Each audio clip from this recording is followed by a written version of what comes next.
Uh, Hi, hi, hi. Hello, hello, hello. How's it going? Hello, welcome. Sunrise is when you say so. Like the last stream said, morning is whenever I wake up. Uh, this time though, I am feeling a bit under the weather because, oh boy, I think I'm kind of sick or something because I'm starting. The thing is, I don't have very definitive feelings other than physical exhaustion. So I still kind of can do things, but oh boy, um my mood takes a big hit. Mostly my executive functioning goes into the negative. It's really hard to get up. But I'm here. I actually wanted to draw a bit or so I'm here from my own volition. Give me 1 minute. A small victory of the day. Exactly. One moment, not minute, 1 moment. I have a mug graveyard right here and I have to take them somewhere. It's only three, but they are like three really big mugs.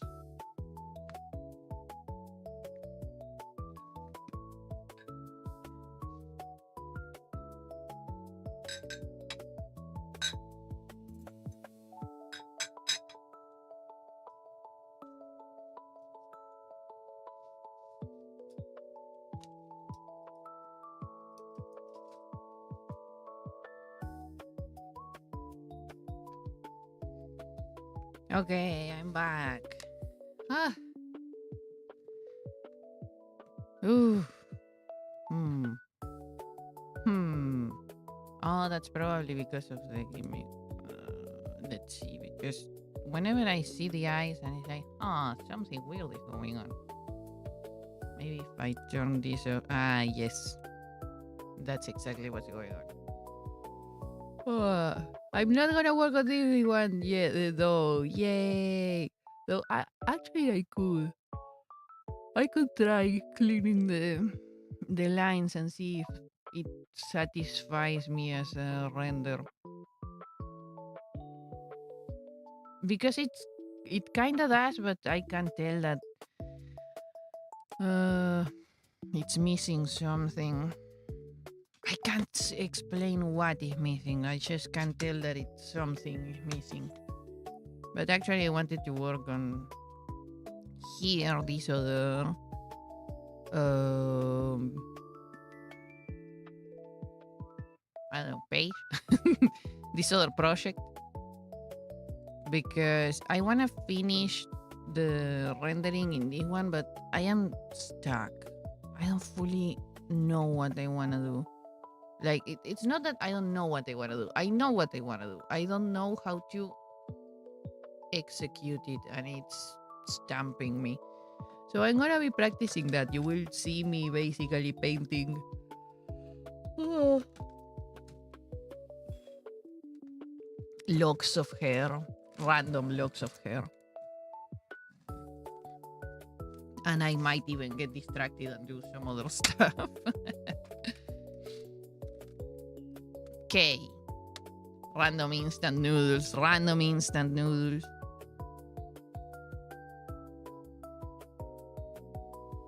As an example, like I like how the base kind of turned out, but at the same time, uh, how do I paint this in a way that is understandable? That escapes me. I am really happy about the liner though. That I am really happy about the liner though. That you can tell how many years I've spent doing line work. It's so pretty. I'm always proud of my line arting.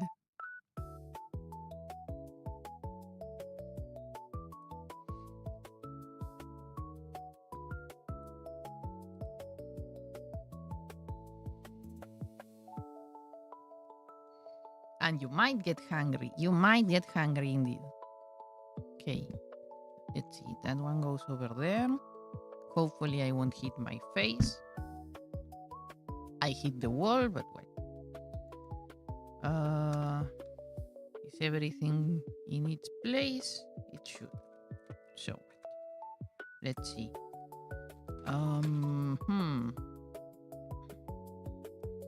Let me check if I have. I know that I have. I don't need to check if I have. I need to check if there is anything that gets close to what I'm trying to do here. Learn. Like, do I have one of these 500 tutorials that I have? Because I take bits and pieces of information from each of and every one of them.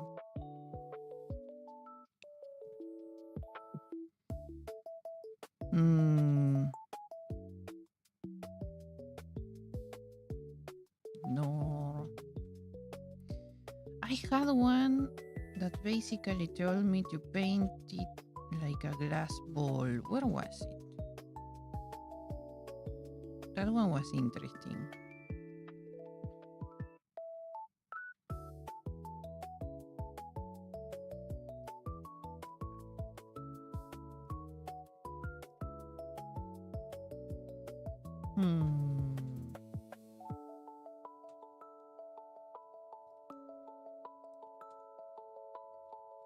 Oh, it was a video. Well, I'm gonna have that video then.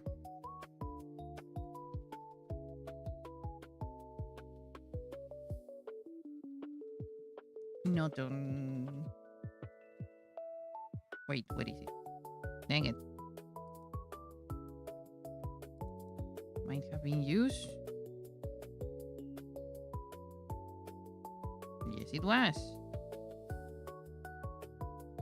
Had a different image.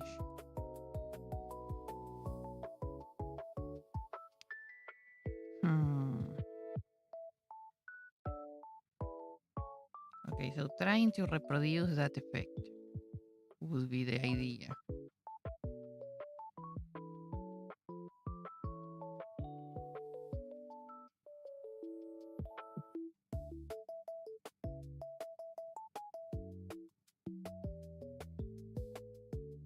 And the classic, and then a details, gotcha.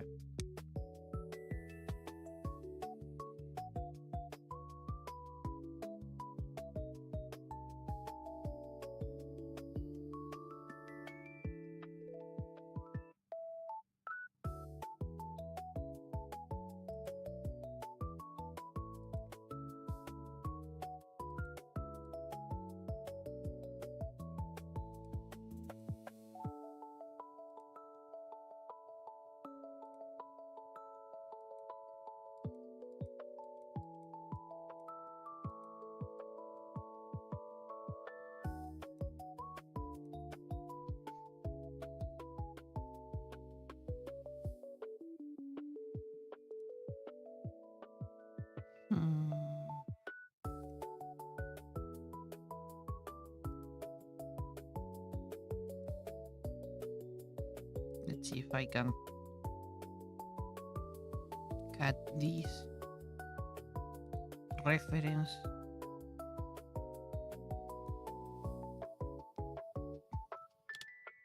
To make use of.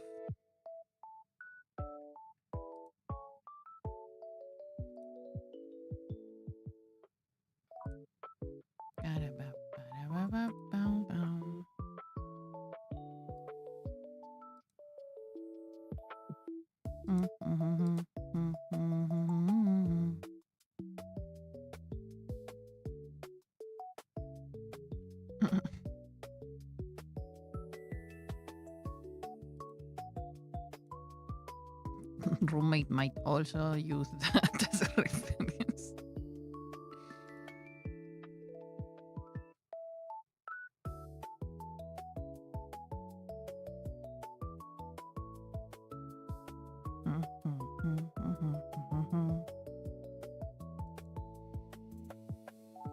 A lot of people use the lasso the lasso tool, and I just can't. It feels so restrictive of my movements.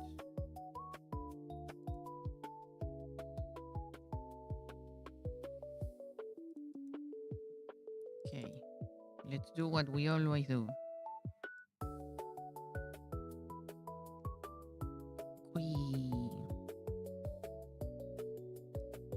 I mean, technically, I could also. You know what? I'm also gonna use this one actually. That's a funny mosaic. And let's go look for the. It kind of fits. It's surprising.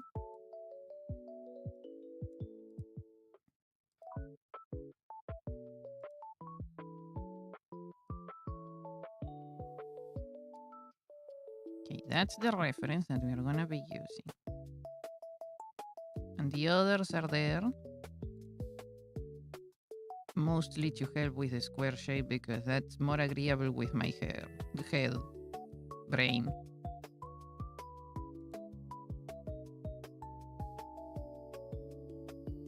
And might as well use my own stuff as reference. I mean, technically that's what a lot of people do. Okay, so we are trying to reproduce. I'm trying actually. I'm gonna be trying to reproduce that. Let's see. Let's make some hair. Where's my colors? Yay. Okay, let's make different types of hair. Let's make straight-ish hair. No, wait. Let's make straight hair.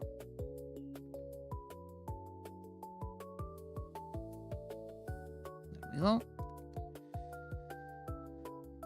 Straight-ish hair.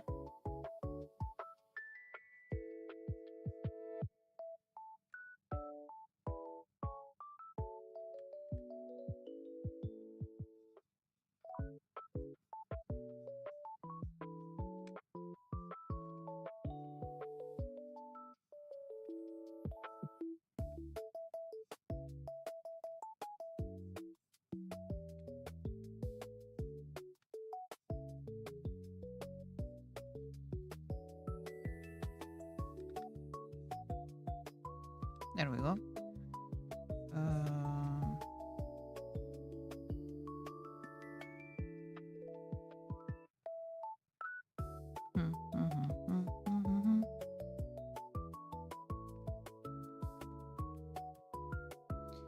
One moment, I just noticed that one configuration was missing. Okay.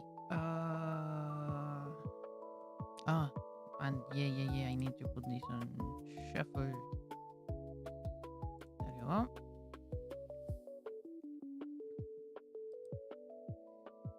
And that is straight-ish. That is straight-ish. Now we move to wavy.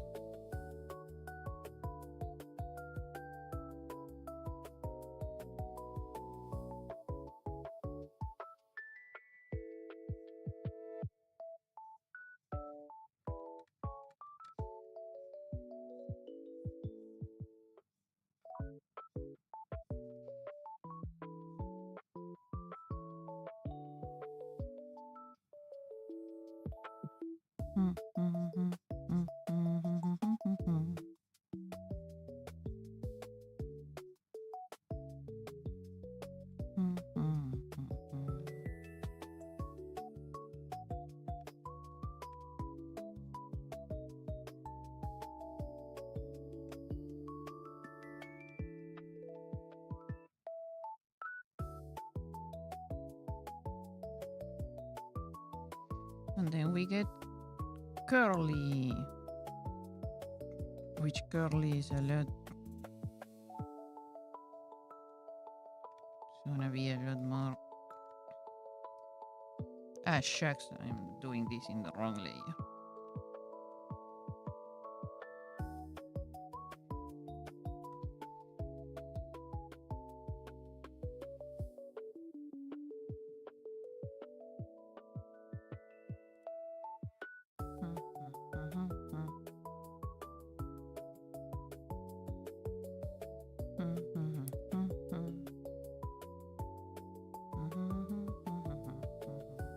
Now we are gonna be moving this a bit higher. So the curly hair has its own space. Actually, maybe I should make them. Let's see. Let's move all y'all. Let's make them in a sort of straight line.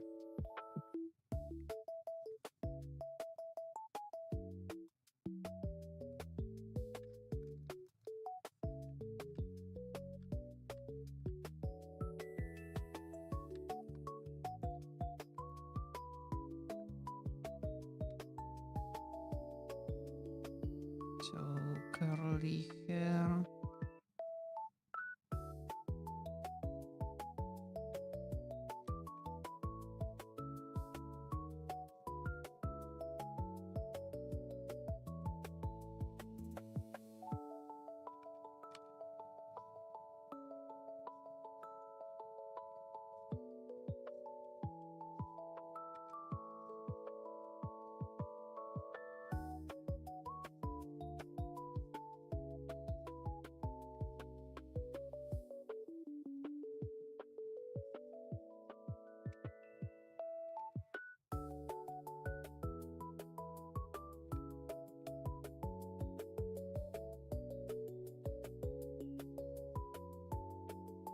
Looks like an ice cream cone.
Looks like those rice things from WIIL. Wait, which ones? I haven't been playing. I wanna go play WIIL because there is a character that is coming that I wanna get, and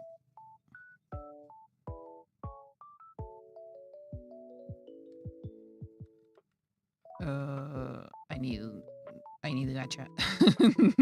I only have like 2 gachas. The Renacita mermaid things. Oh yeah, those ones. You're right. Yeah. Man, my brain is not working today with this one.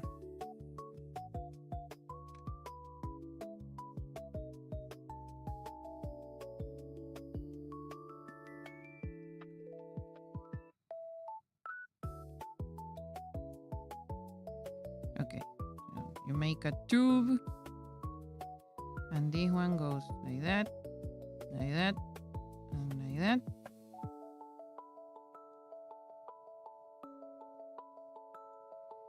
Because it's a coil. This one goes like this. Goes down. Ah, there we go. I had some extra stuff in the coil. Now it works.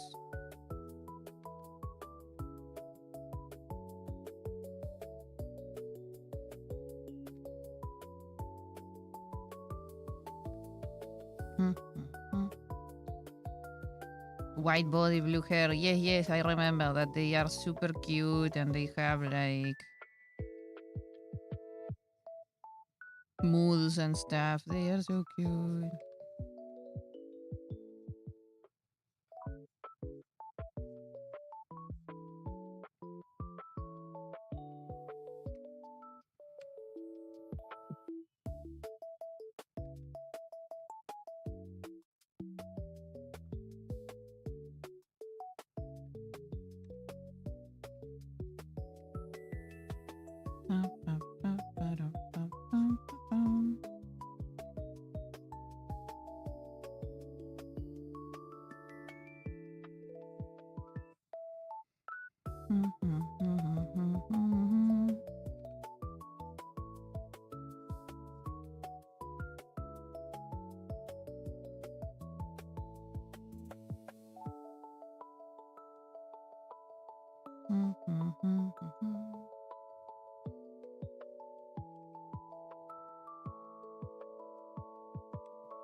Straight hair is the hardest to make fluffy because it's straight hair. It falls flat. But why not?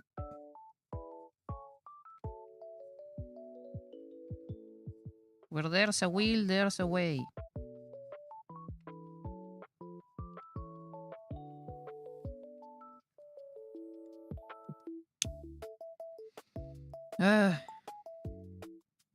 Okay.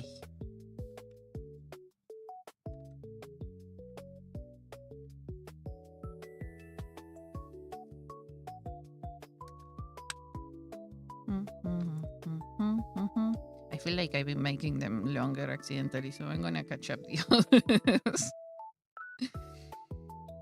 How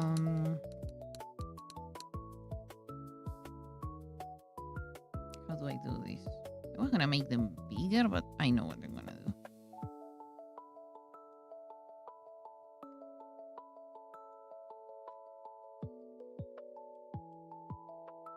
God dang it.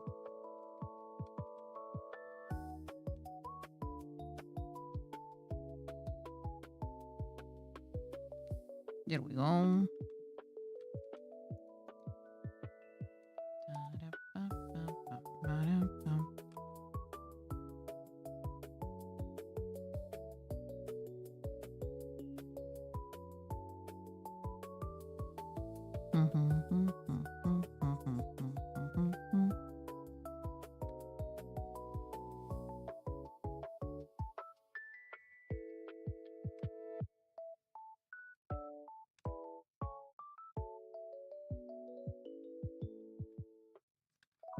There we go.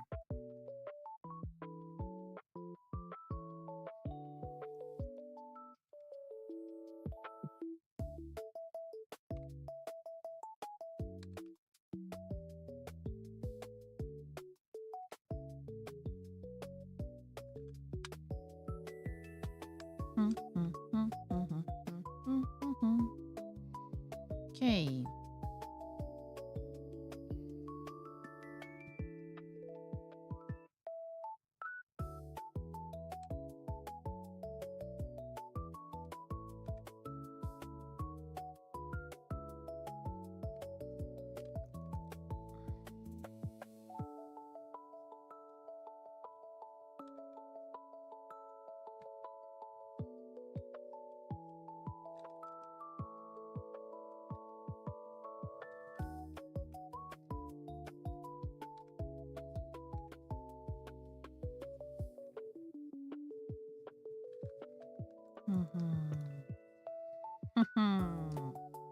Okay, let's try to work this.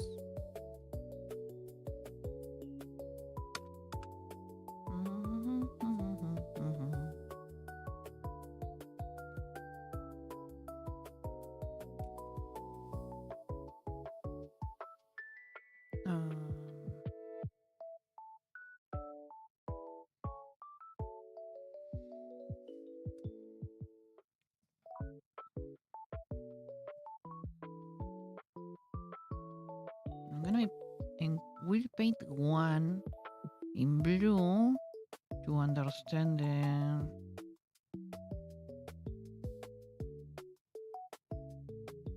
patterning, and then I will paint in other colors.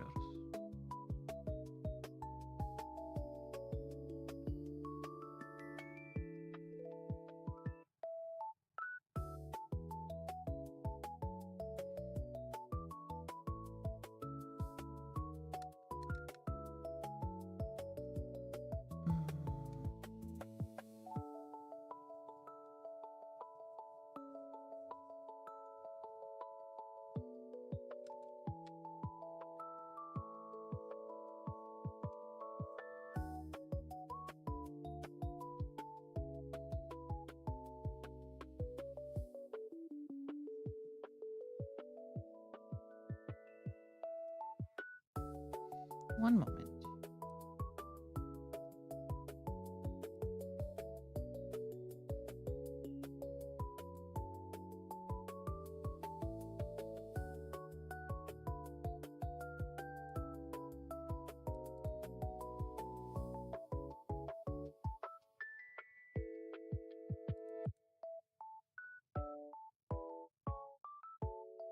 Hmm.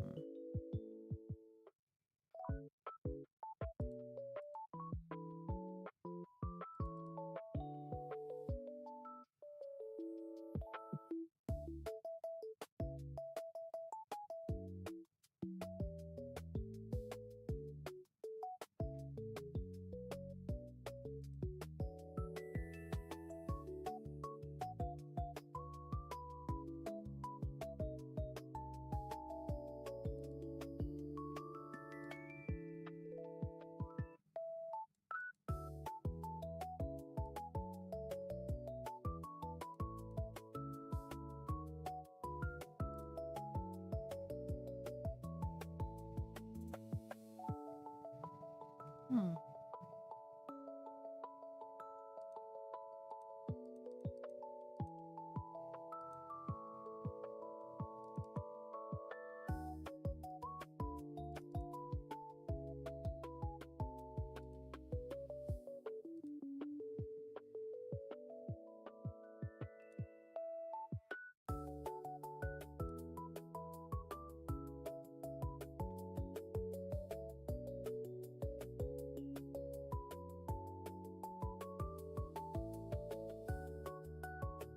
Oh well. I'm gonna have to check that later.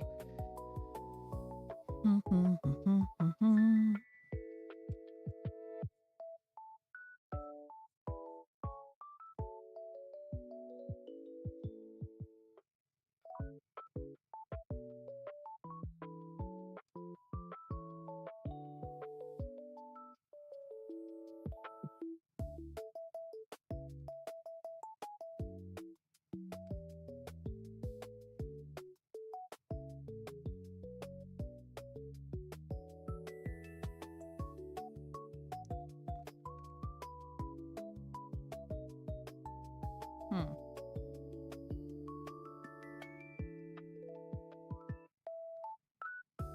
Oh shoot.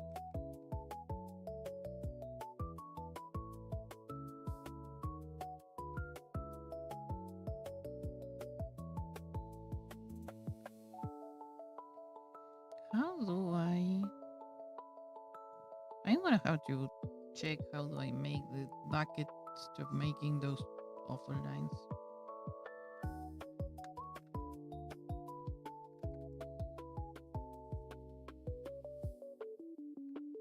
Hmm.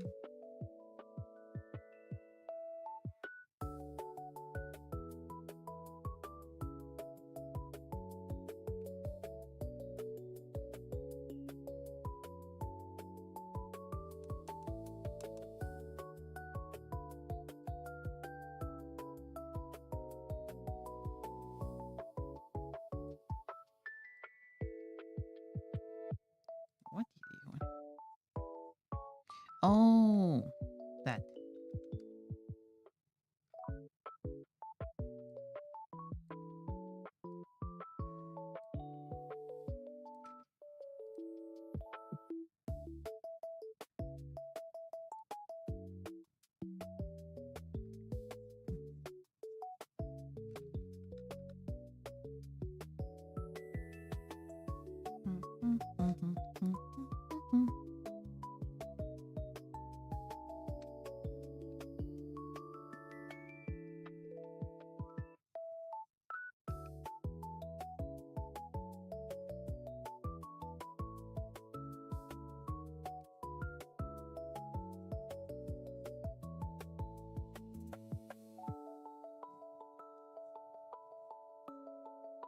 Okay, base.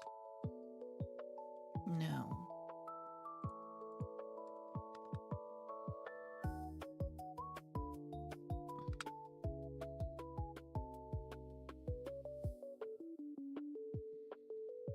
Mm.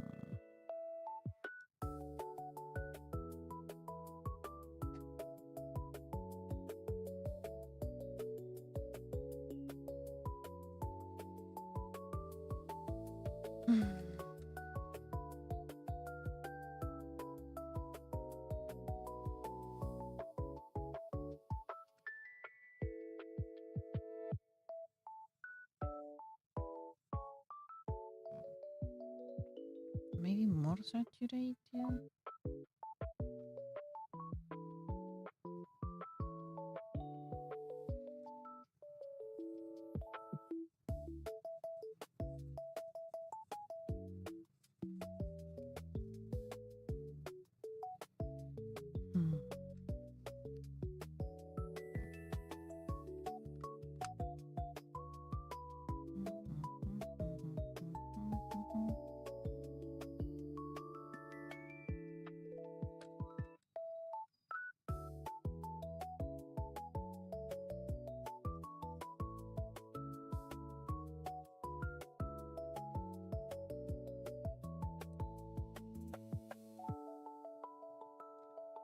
Hmm.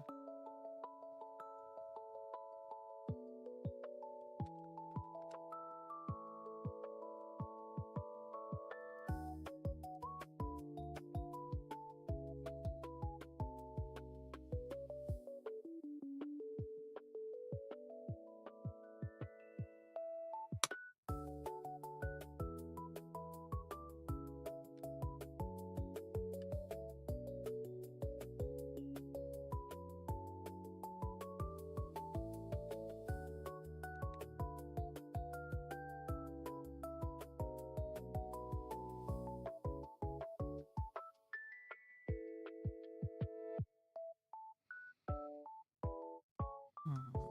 Hmm.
Highlight, overlay, add glow.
Light.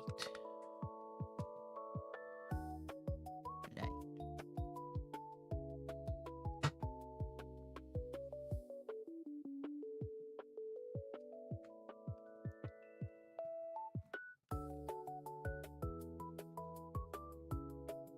That should.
Huh.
Mm.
Today somehow so hippie. Yeah.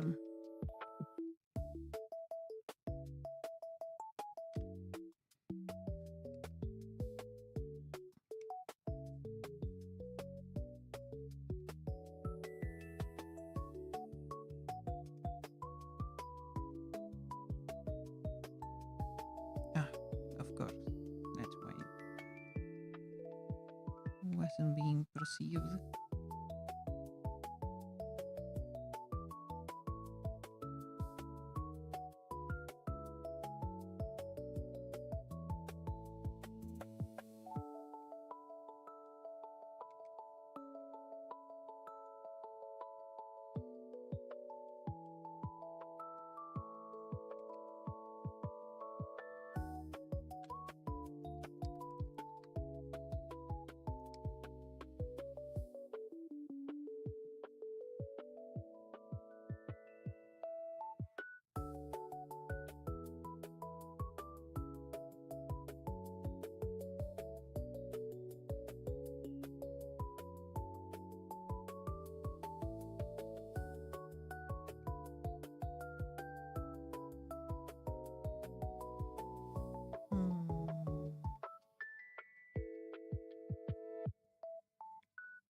You woke up 2 hours later than usual, and then you wanted to sleep for an entire day straight. Same.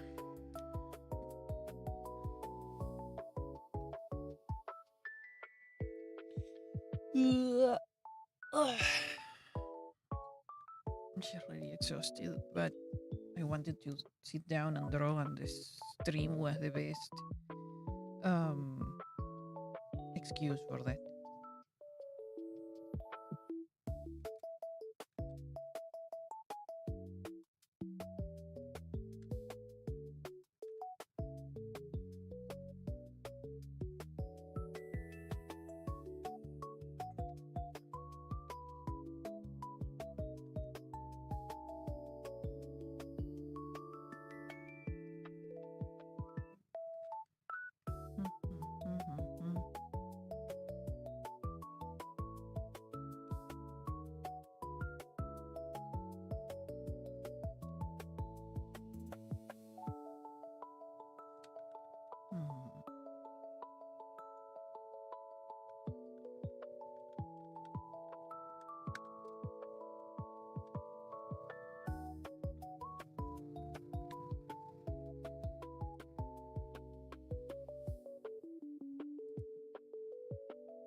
Hmm.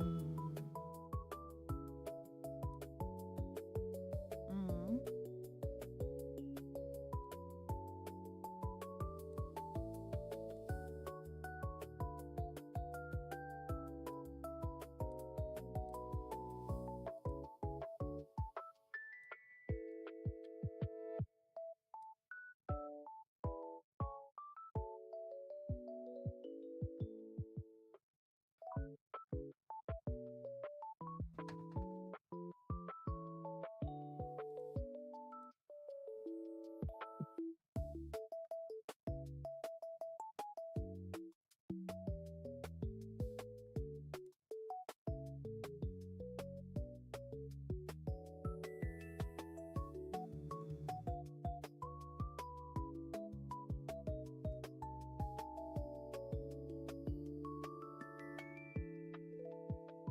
Hmm.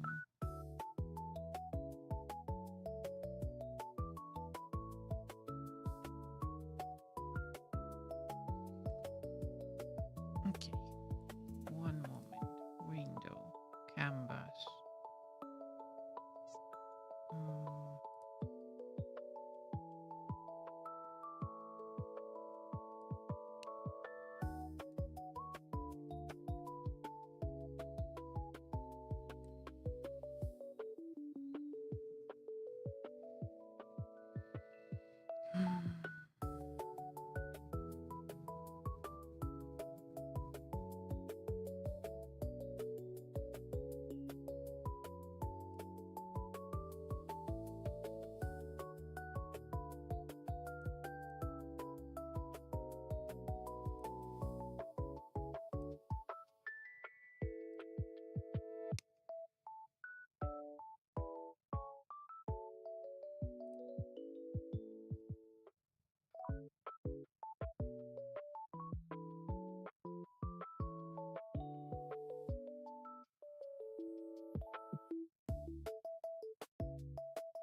Interesting.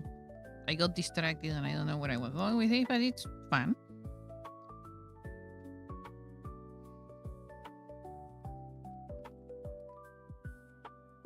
The essence is there. Sort of.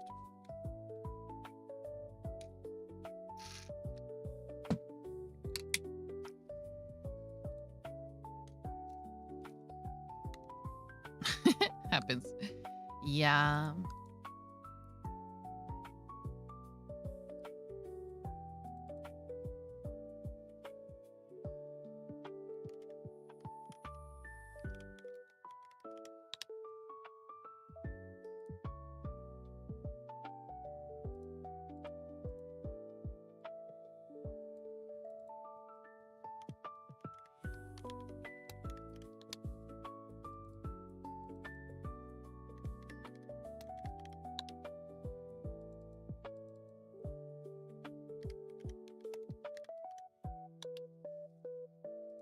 Okay, I'll decide the colors of each one by right now. I want to try and make a dark color here. Could be black, but actually that's no. Brown. I'm gonna try brown with a straight hair. I did blue in the straight-ish hair. I wanna make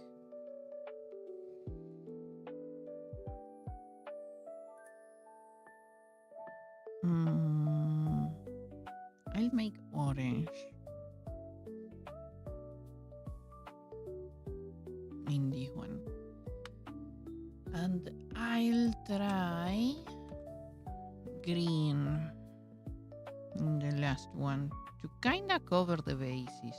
Kinda. Ooh, I could try.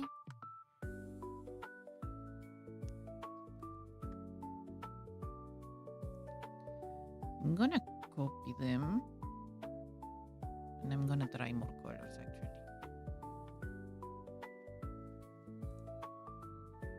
Duplicate.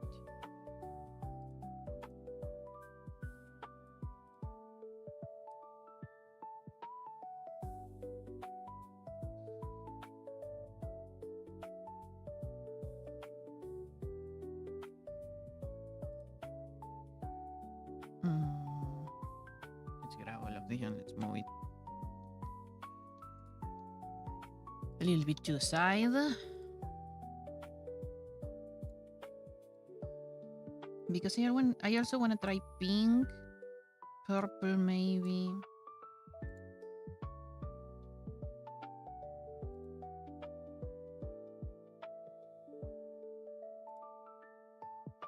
Pink, purple.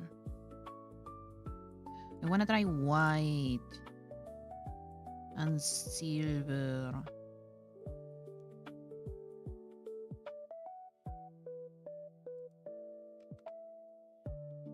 So I'm gonna go. Let's go gold pink this time. Pink.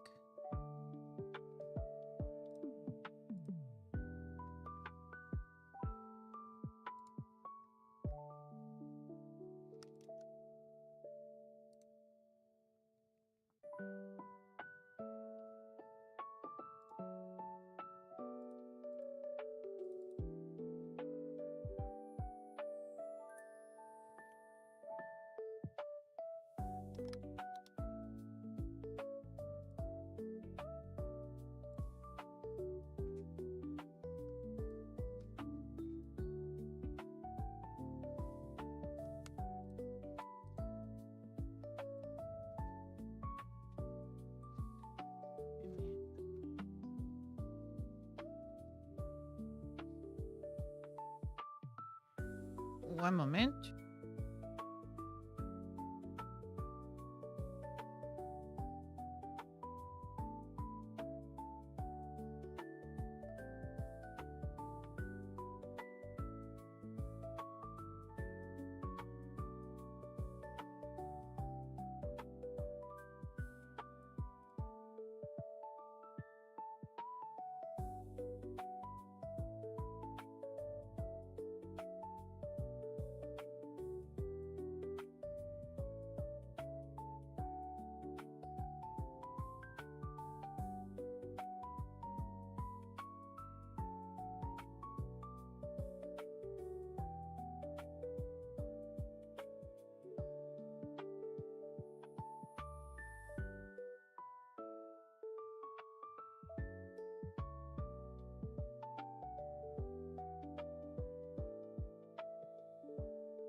Okay, I'm back.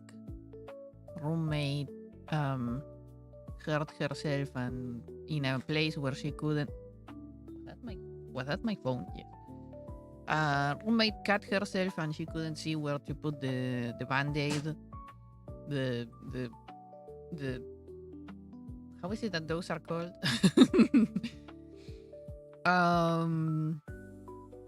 But yeah, she couldn't see where to put the thingy. And I went to help her with that. Here we go. Let me check if they have another name. Not a clue, but you got the upgrade. Let's go. I'm gonna go check what the name is, because I don't remember. It ends up being sometimes one of those cases where you don't fully know if the name of the thing is because of the brand, or because of the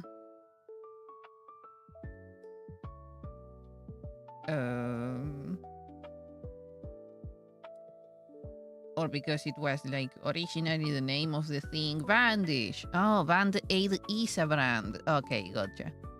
I've known them as Band-Aids my entire life, so it's one of those things where you are trying to say, I don't know, disinfectant, but everyone uses. Ah, yes. Hand me the brand thing.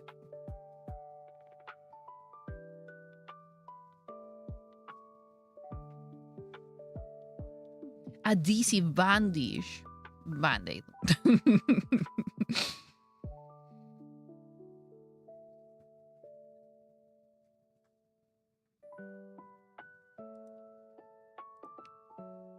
Fridge. Yeah, exactly. Instead of fridge is I can't remember the one that grandma used to use because she had one of them really old fridges, and they all called it by name. Like it was actually more of an icebox than a fridge. And I can't remember the name. I haven't heard it in so long, but yeah. 3+ years and you finally have it. Let's go. Sounds like it's been a long time. Okay, I'm gonna take. Nah, I'll take a screenshot later, probably. Maybe. No, I won't take it now. I know myself enough. Okay, this is one. Not a bad try if I say so myself.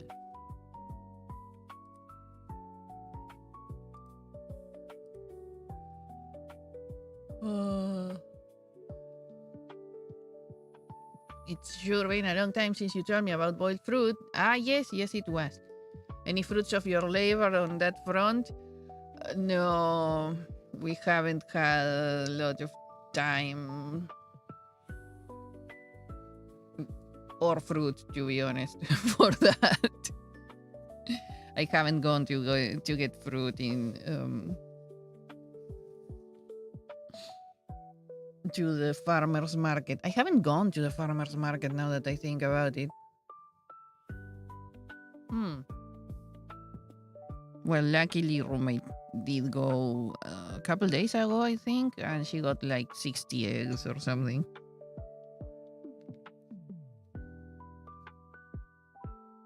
I can make one out of pine cones. But that requires me going out. And I haven't. No, actually, I have been going out, but I have been going out of the city. I'm so tired. I just want to sleep. But sleep and chilling time are kind of sharing the same moment right now, so I don't end up neither chilling nor sleeping. Okay, I'm gonna paint this one in blurple. I want to paint one in white. I said like iridescent white.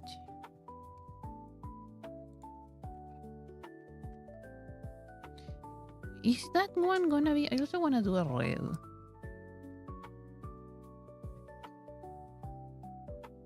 I'll say.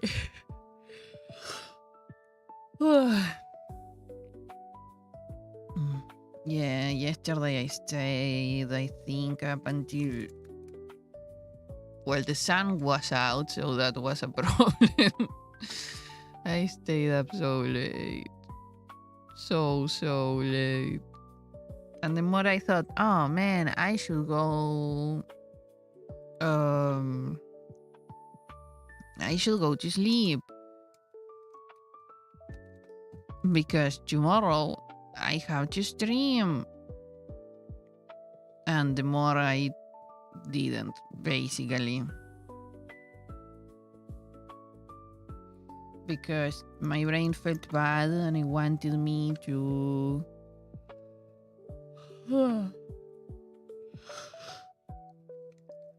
It wanted me to...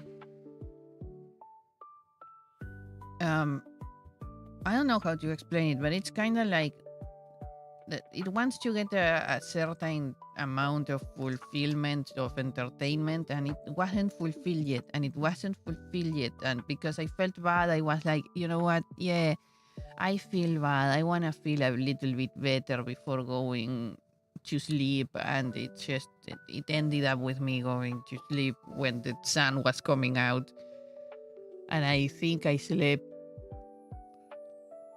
5 hours. I even had to postpone the stream because I was still feeling bad when I went to sleep. You stayed up until birds are chirping. You feel like they heard you said that because you heard them chirp at 2 a.m. Like, what the heck?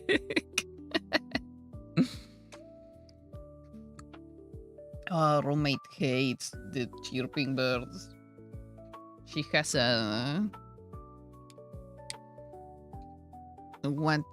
the early birds, yeah. She hates the early birds. She hears them chirping and gets so annoyed. She has a personal vendetta against them. Okay, I'm gonna try...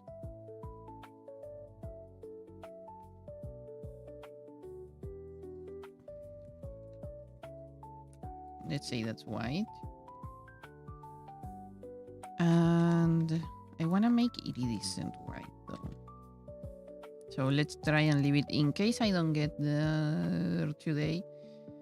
Let's iridescent, I think.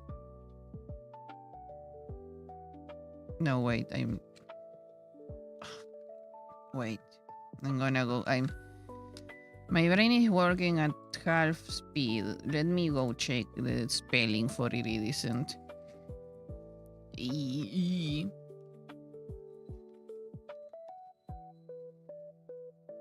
Get her a pet pigeon. They don't chirp. They coo and woo. So cute. No, she wants to get... She only dislikes the early bird. She actually likes the idea of finding a crow. Or maybe a bat, depending which one enters first through the window.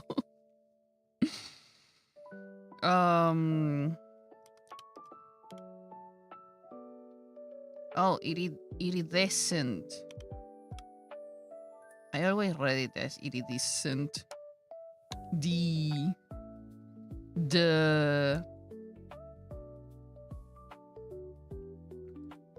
I think that because some people don't really pronounce it, it's iridescent. Yes. Oh, like descent. Oh, that's why. Descent. Like descend. Like going down. That's why I get confused.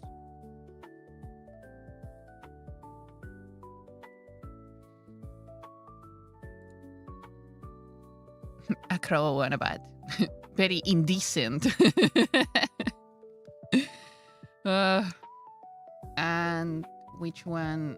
What other color we have? We have need of all the color of the rainbows.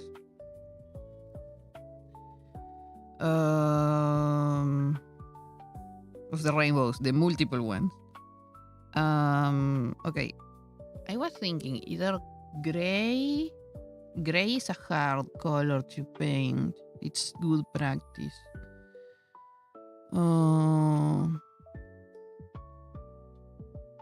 I have brown, dark Brown in the first one.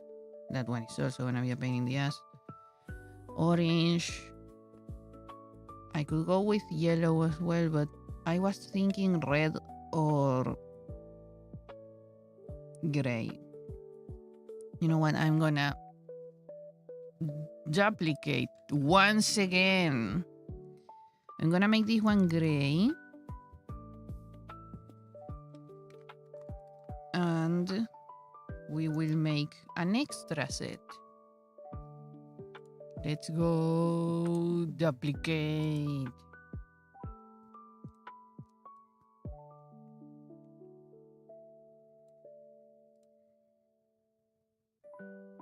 And we are gonna paint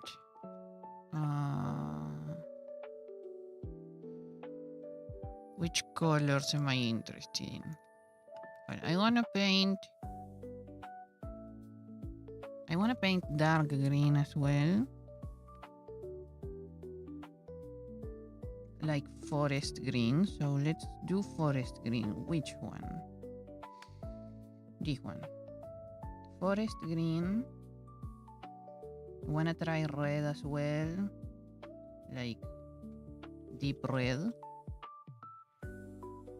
I also wanna try yellow. And I'm missing one color. I'm gonna try cold yellow this time. That's not very cold. I'm gonna try cold yellow, the warmest yellow that I could have grabbed. There we go. Never mind.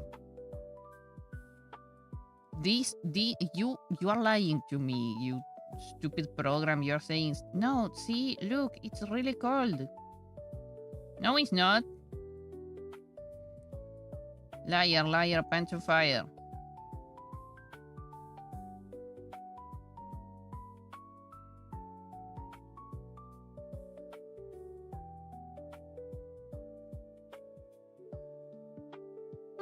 Lemon yellow. Okay, this one's cold. There we go. You so want it to be 2027 one. Now that's where Arma 4 will come out and you will lose yourself in it for a few months. Bold of me to assume programs were pants. True, it's only the program on fire. They are very indecent. Honestly, I'm looking forward to something. That something most probably being Silver Palace. Let me go check when Silver Palace is Silver Palacing.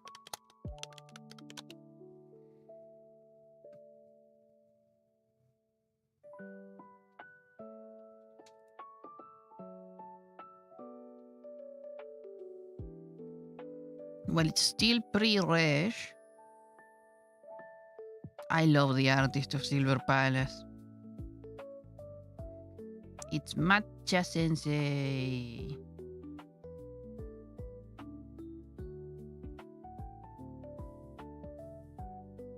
Beta test. Well, they are still in the beta test.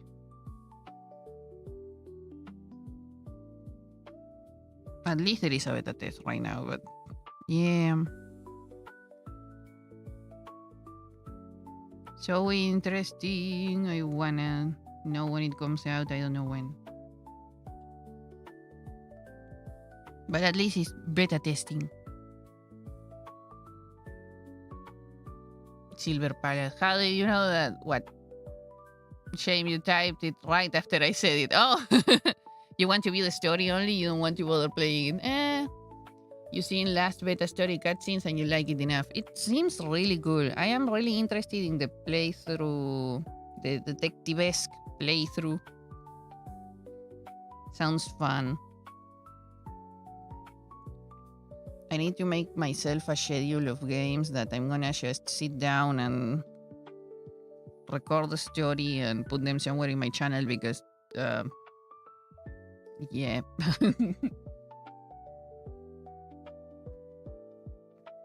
Archival reasons.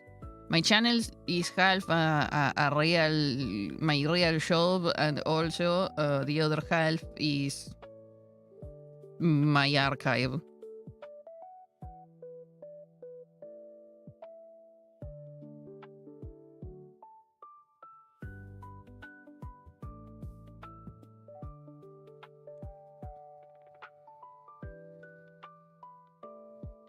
Most likely not be like that. It's not WIIL type of game. It's more like Star Rail. I don't know. So far, what I've seen, I haven't seen anything of the beta test. Because I'm too busy. Because if not, I would, but I'm too busy. But I haven't seen anything from the beta test, so I have mostly the impression from what I've seen up to the beta test announcement, and it looked cool. It looked very detective-esque.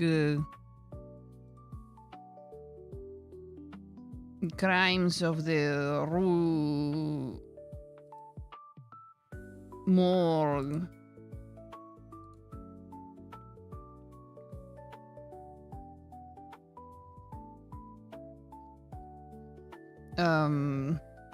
Inspired.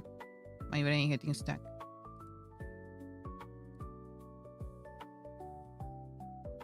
You don't want to spoil me, but you want to share a moment from the story. Wouldn't that be a spoiler then?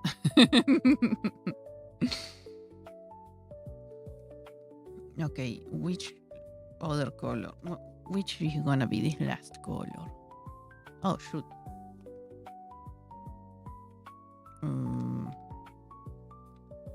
You go somewhere else.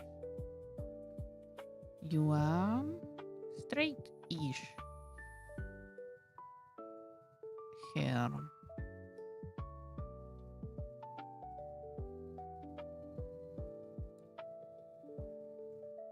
And you are wavy.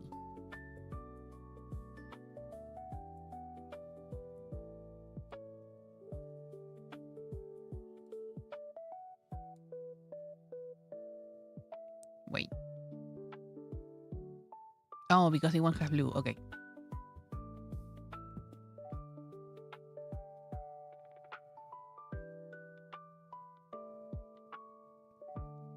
It's not as it's not like it's not an Easter egg, more like a callback.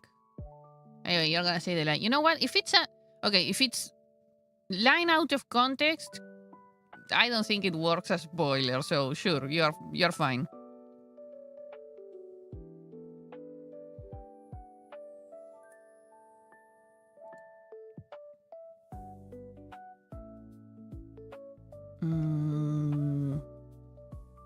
Maybe blue-green? I could try blue-green.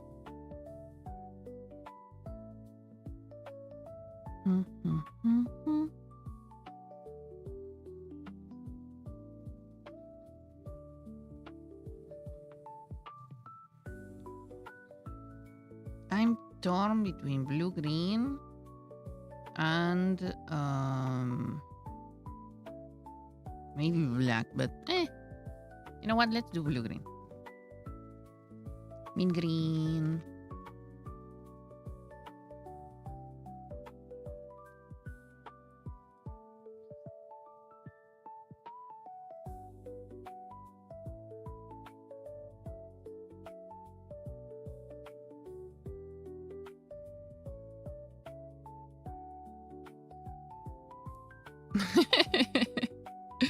That sounds so fun.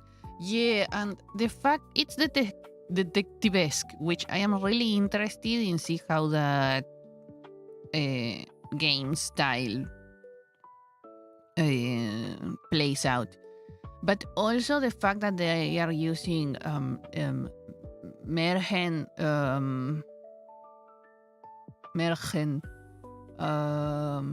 fairy tales, like old green fairy tales and stuff like that, is also like my yes. Yes, I read those when I was a child. Give them to me in a new in a different new anime shape, 3D anime shape.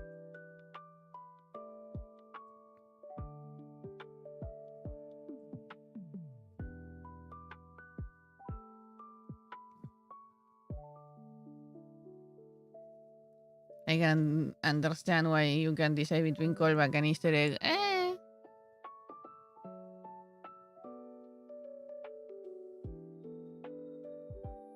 I mean, for it to be either a callback or an Easter egg, it depends on the context. Like, if something happened before that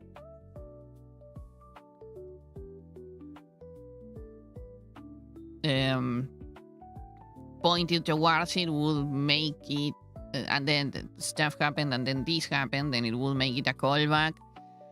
But if it's something that only happens on the beta test, and then it will happen outside, and then you get a thing related to that, but not necessarily the entire thing in the release, that would be an Easter egg, I think. It's kind of complicated. Okay, I have a lot to do. Where do I start? From the beginning. Let's go with the dark.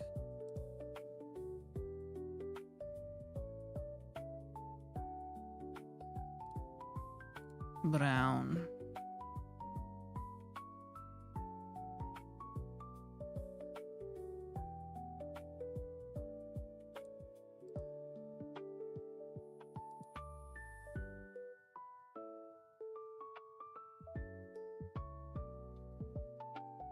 Because it's obviously a reference to Cinderella Tale with the shoe and all. Yes, yes. They have a lot of that. From what I've seen, they have a lot of references to fairy tales and old. What would it be? Old stories and whatnot.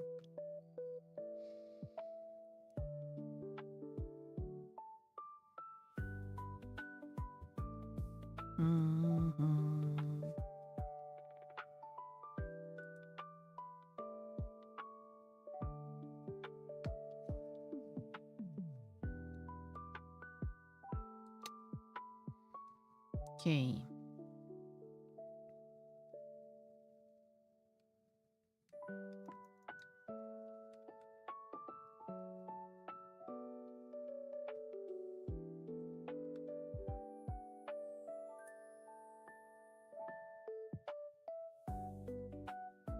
Oh yeah, I didn't do any detailing on that one.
Eh.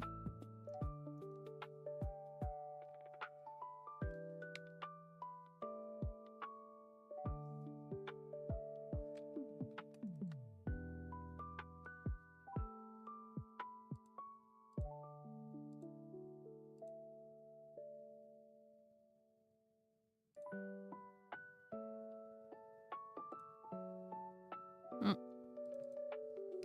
And details. What is this one? Okay, let's turn all of these off. And let's start with the obvious part. Base.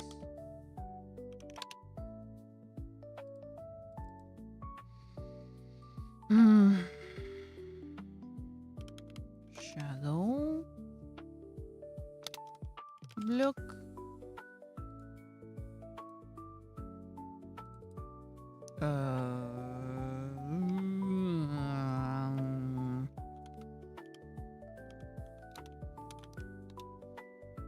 Harsh light.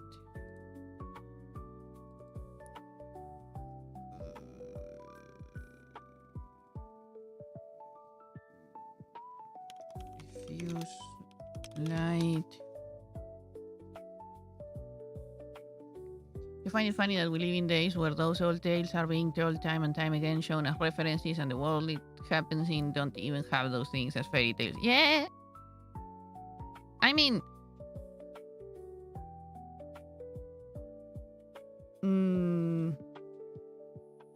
but you still wonder why. Is it just mandatory? Why so many fairy tales being put in games and movies and all? I guess that it's probably the kind of things that you will see in media are, from my own observation, are tightly related to whatever it's going on the cultural landscape, which involves socio-political endeavors,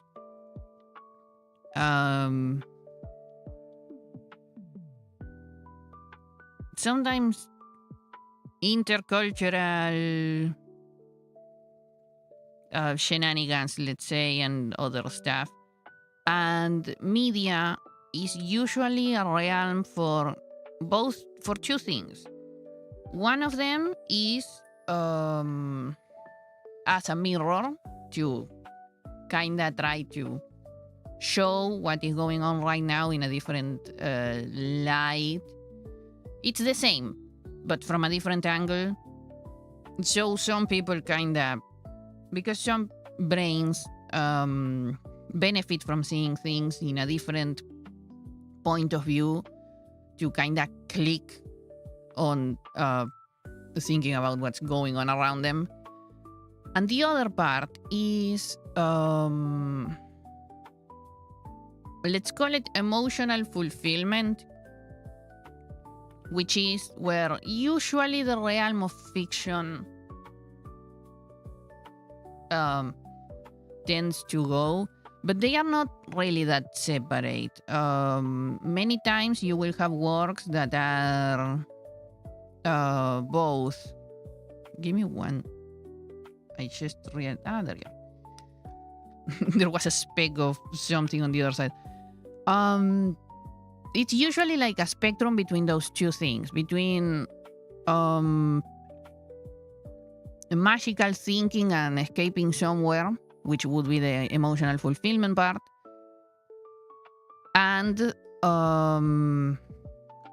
learning to, it's not discern, but deal with, to, like the young people like to overuse nowadays, to cope with the horrors that are happening around you. And trying to maybe get, let's say, get change, but not in the big scale, but more as in an interpersonal level. And The emotional fulfillment part, where it goes towards in a lot of people, is usually nostalgia. So it's that thing. It usually goes towards the childhood of most of them, which was most probably, if they had a somewhat safe, neutral towards happy, safe childhood. They like to call back to that because having to cope with the horrors usually involves having a safe space, and usually the past is one of the most common safe havens to run away to, because since you can't really modify it as in actively now, you can kind of deform it in a way that will be beneficial for you. The brain has a tendency to do that a lot. Screw corpus. You know? Yeah. But it's probably a lot of that. There's a lot because of all the horrors going on right now. You will see a lot of media not trying to be necessarily creative, as in trying to let's say invent new things, which actually it's more around of trying new combinations of the flavors that already exist. They will go more towards the hitting a lot more the familiar, with the familiarity, the feel good of, yes, I remember that I watched this when I was just existing, which is the practice for a lot of people during their childhood. And times were simpler, basically. Basically.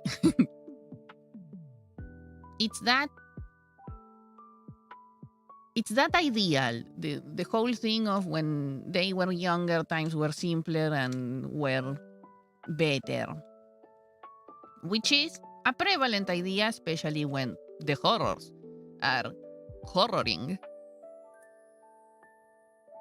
And yes, because of the capitalistic hellscape we are living nowadays in, money money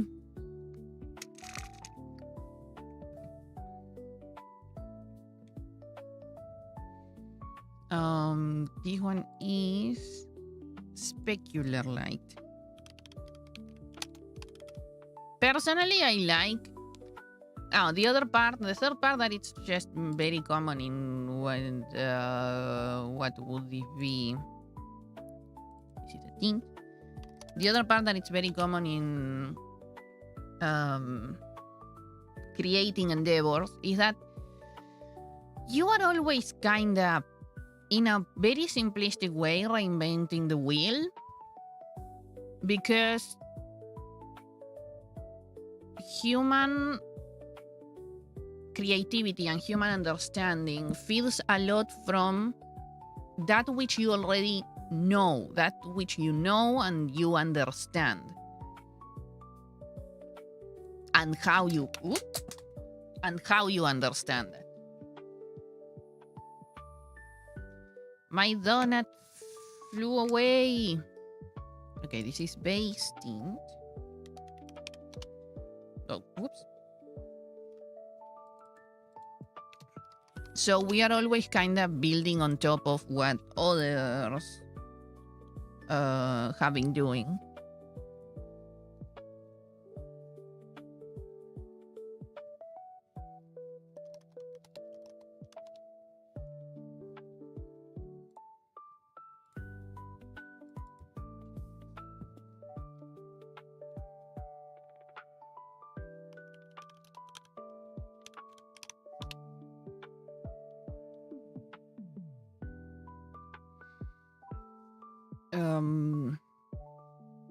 So basically, because from my understanding. Creativity, it's not that you cannot do something new and exciting, or that we are just doomed to repeat the same things.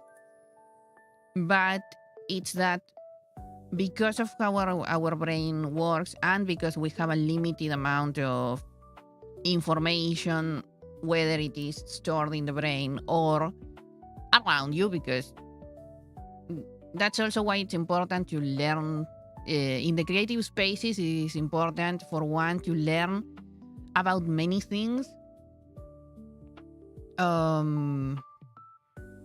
It's not just about being a specialist in that which you do. It's a lot better if you have the ability of branching out, because whatever it is that you are doing will be will grow, will creatively develop on top of all of your knowledge. So the more knowledge you have, the better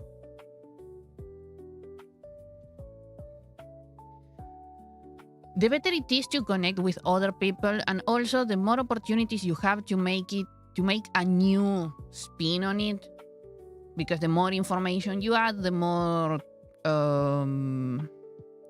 it's not ability, but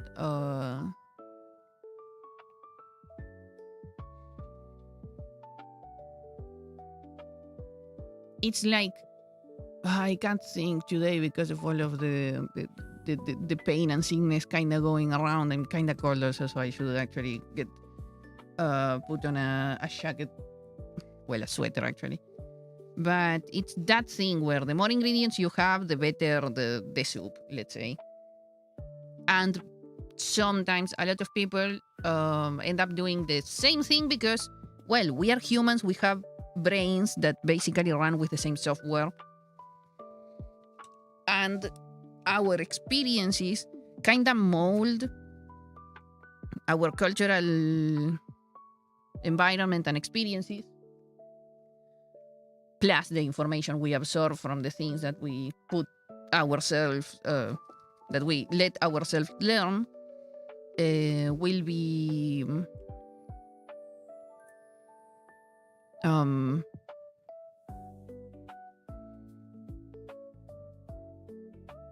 will help the soup concoction in our brains to mold that.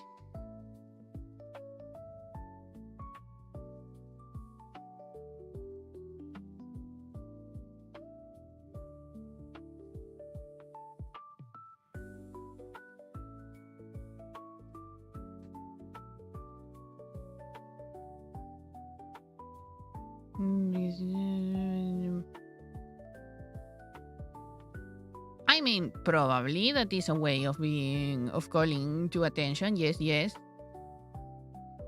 But you have to be careful, because the thing with interest is that the brain has to find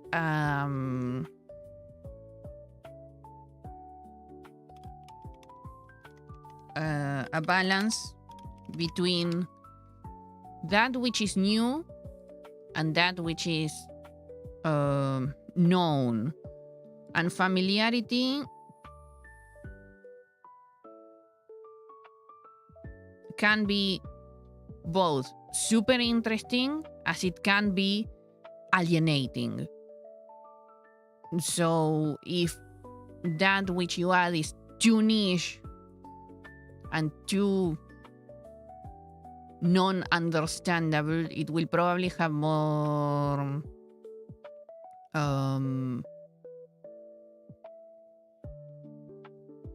my brain says it like it has more opportunities of shooing away people than bringing them in. But there's also there's a lot of variables here to take into account, because the kind of people that you want around, it's another thing to have into account if it's a variable. That takes me to mainstream. The reason why mainstream sometimes feels so bland or so, let's say, agreeable, it's because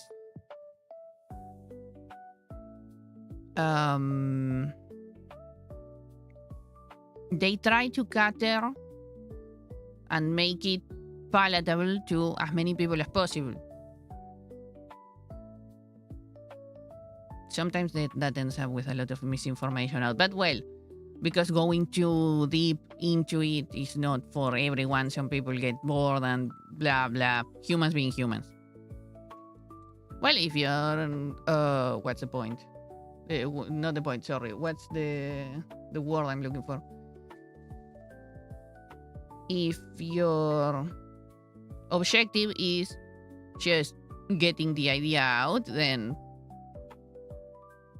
you will just build it whichever way you want, and it will be built, as we already said. On top of all of that which you know, and the culture you have been born and raised in. Okay, this is...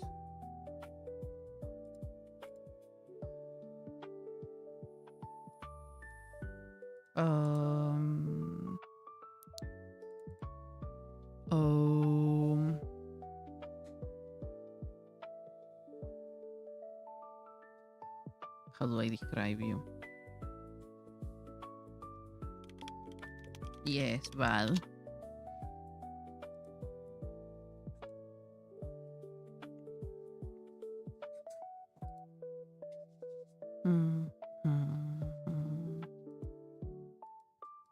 This is the...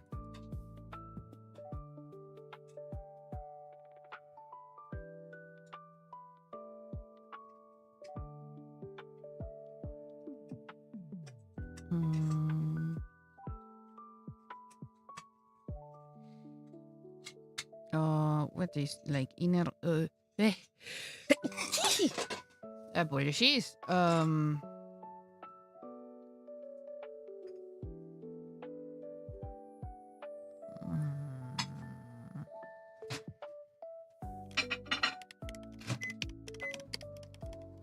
Let's go with that. And details. Okay. Perfect. If I need to reference, I have all the names.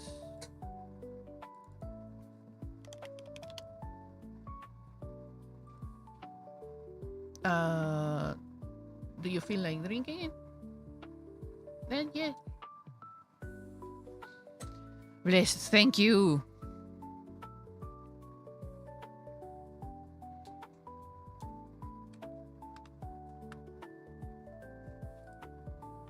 Okay.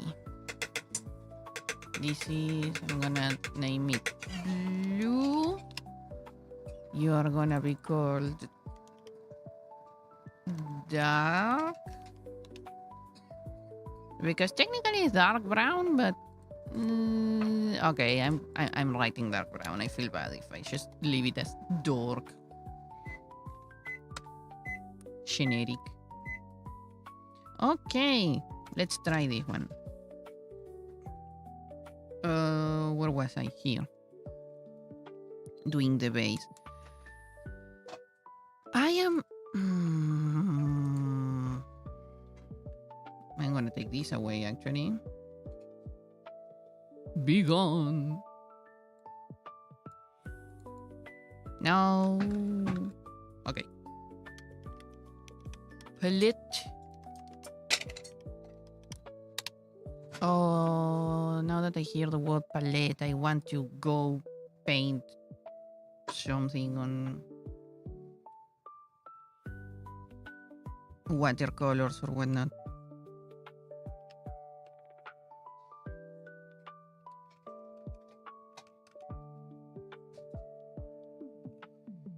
Okay, maybe number 1, maybe number 3, maybe number 6.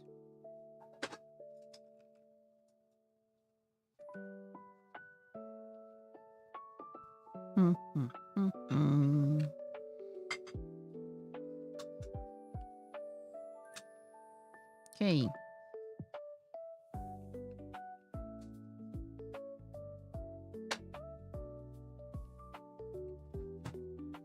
With this, I should give myself a very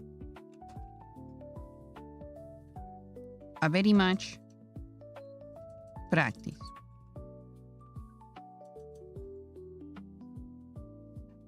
Which is important. Mostly because I need to cover the basis of when my brain says, oh no, what action do I take here?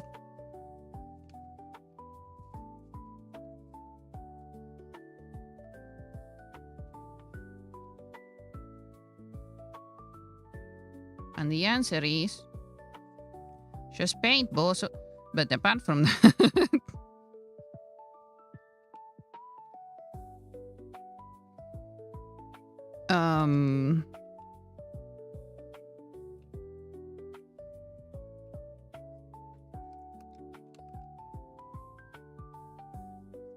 the answer is I need, because of how I was born and raised in art, I just need what's the word I'm looking for? The muscle memory.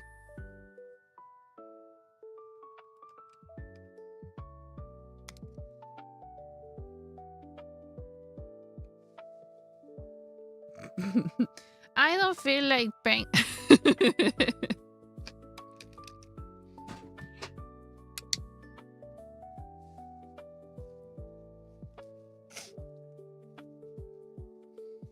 Yeah, I have this. You have now seen actually the results of 20 years of saying, I'll do that later, regarding painting.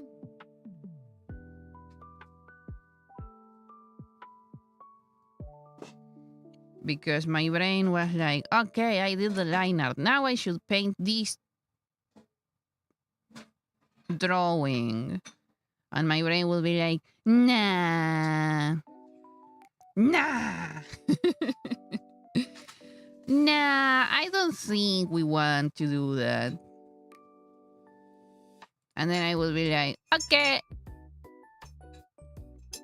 And here I am.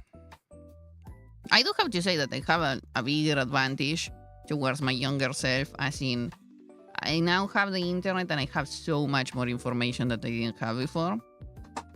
So even though I am building my base, I can build it doing something super cool like this. I can't, now that I look at it, I can't believe I painted that.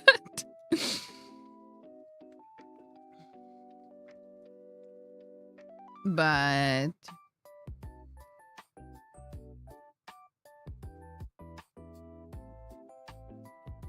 okay, is this too dark?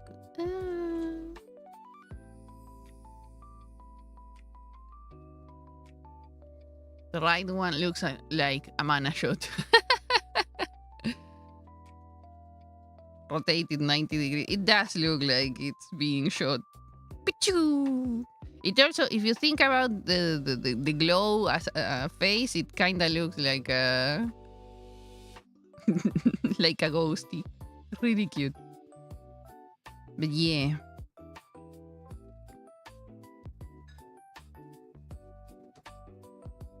And then with this practice, I will probably go back to this other drawing and this one.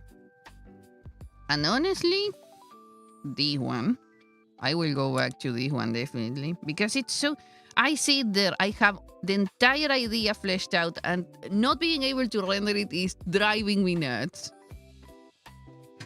So I will come back to you.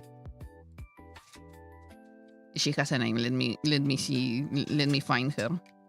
After 1,000 children, you kind of start losing the plot a bit. Astrantia. I'll get you, Astrantia.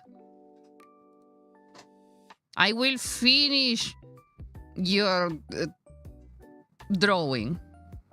Because looking at it doesn't it make you feel like, yes, I want to see this more fleshed out. It does to me, that's for sure. But yeah, I will. I will try. First, I need to get There's gonna be a lot of that. There's gonna be a lot of, okay, I'm gonna go do this, me getting stuck and practicing somewhere else. But at least nowadays, because of, thanks to my meds, most probably, I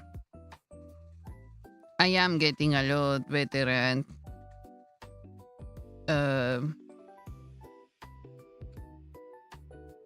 it's not necessarily following up, but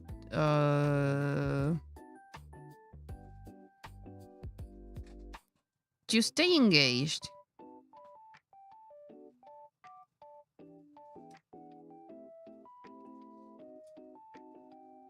I guess would be the... Oh, whoops.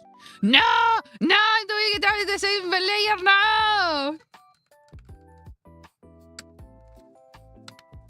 God damn it.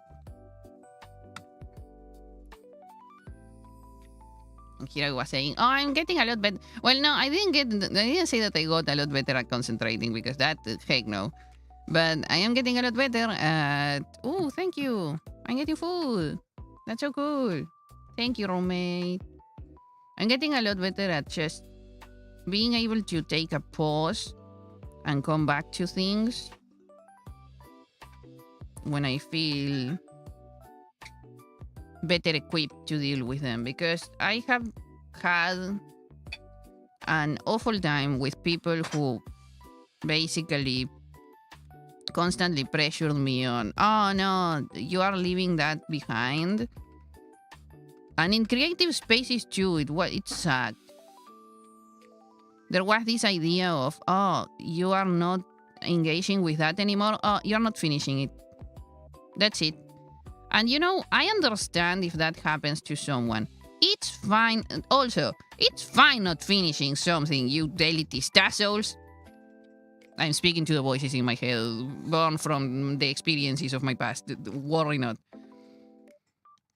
But there was this weird elitist thing about being able to finish a piece. And if you were to, I don't know, take 5 minutes to go to the bathroom, or just get up and make some tea as a little break, the instant assumption was, oh no, you separated from that, you are never, ever in your life coming back to that piece and finishing it. And you are a failure for that. And to be honest, I don't need that kind of negativity. I don't.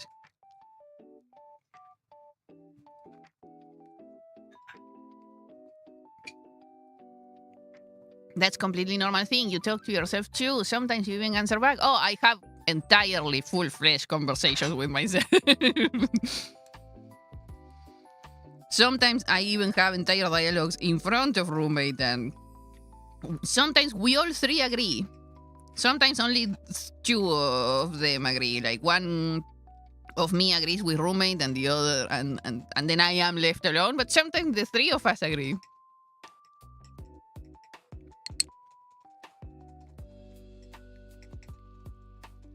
Ooh. Nice. Spicy.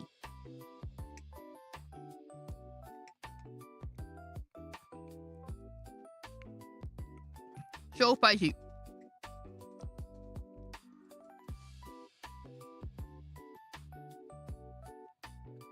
But yeah. So I'm trying to fight against that, because that is a very, very, very unhealthy thing. Like, it's fine to take... First of all, it's fine. The best thing you can do for yourself is be able to analyze and know about yourself enough that you look at something and realize, you know what, I'm not equipped to deal with this right now. I'm gonna put it on the... Not even on the back burner. I'm gonna take it out of the stove and I'm gonna put it on the counter for a bit while I get my bearings, better tools, better equipped, better prepared to deal with that.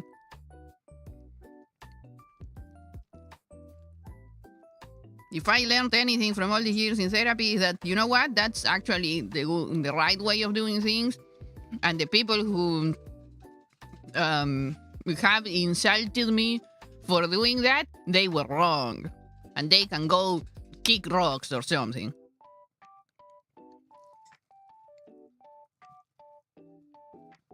Also that they were also kids, and they probably didn't know what they were saying, so it's fine.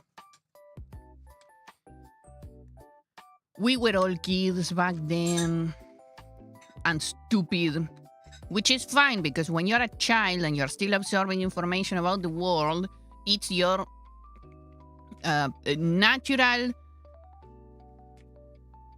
given right to be stupid.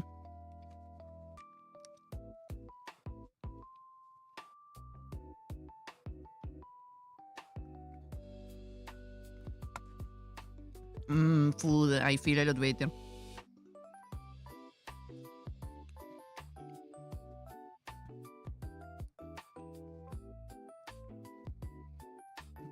My brain certainly needed some calories to burn through.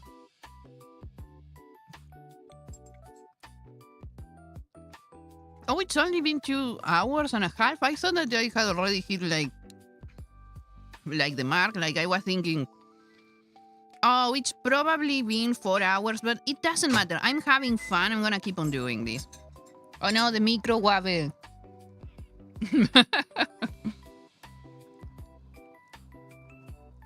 But it's only been 2 hours and a half. Oh my god, I can keep enjoying myself. This is so awesome, so great. I'm feeling so much better. I'm feeling so much better now. I felt so ass when I went to sleep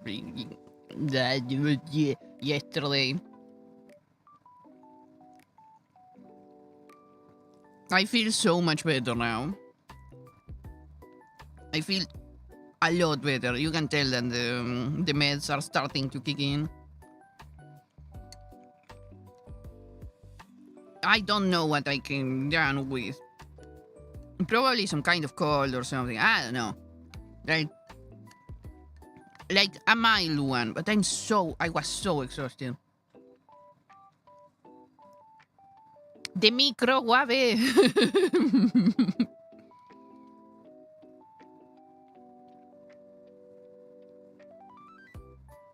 It's better when time doesn't fly. Yeah. I have that thing where sometimes I look at the clock and it was, I don't know, I woke up early and I'm so happy because nice, I woke up early. I'm gonna have my breakfast at my pace, and it's like, I don't know, 8 in the morning, and then I look again and it's 12 and I'm like, what? What do you mean it's noon? Where did my 4 hours go? I couldn't have possibly spent 4 hours having breakfast. What? And then there are times when it's, oh, cool. I woke up early. I have so many things to do. I'm pretty sure that it's gonna take me like about 4 hours and then I will be able to have breakfast and whatnot. And then I look and it's like, okay, I finished all my tasks. What hour is it? It's 8:15. And I'm like, no way I did everything I wanted to do today in 15 minutes. And yeah, way.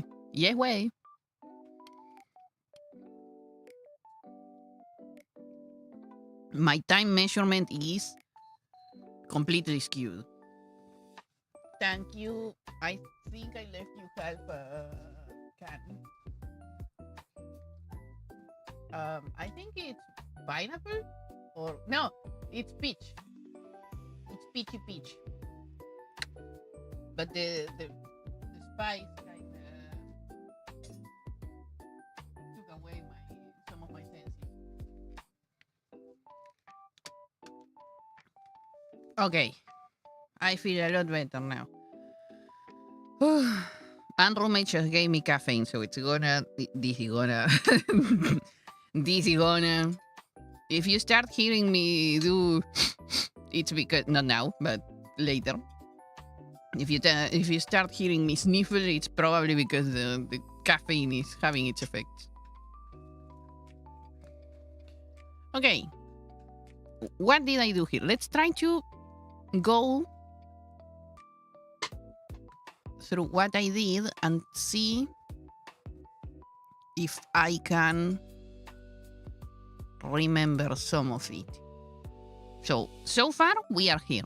Perfect. Awesome. I even modified it a bit because this one I was literally just trying to paint a circle, a sphere in this weird shape, which is bad, but...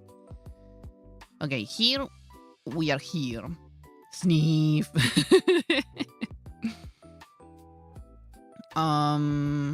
So that is the first, the block. Then what did I discern from this? The light. Okay, that makes sense. The light. And it's in hard light. Okay, gotcha. What undertone am I giving this? Because blue, it's kinda easy, but brown, it's hard. Because brown in digital is mostly a darker orange. But brown in analog life, let's say, not with the superposition of RGB light, but with pigment, brown is the result of every, well, not every, but many, let's say every, many pigment combined. So brown can have a yellow undertone or overtone, an orange overtone, it can even be purple-ish. That doesn't look purple, I know. Red, it's also an option.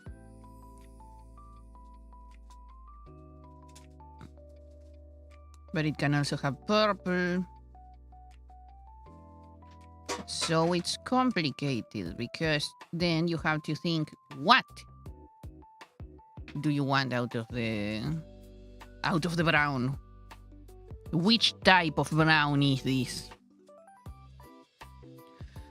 I haven't read one single book. I have so many books on color, well, digitally. I wish I had them physically. That would be a lot easier for my brain. But I have so many digital books about color theory and light theory and this and that and whatnot. Actually, I'm definitely leaving one of them open for me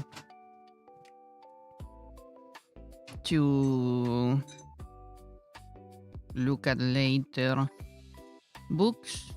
Which one? There was one that was highly recommended.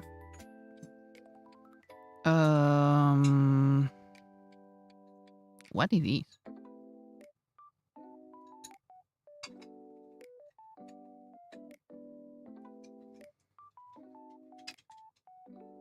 Oh, an art book. Gotcha.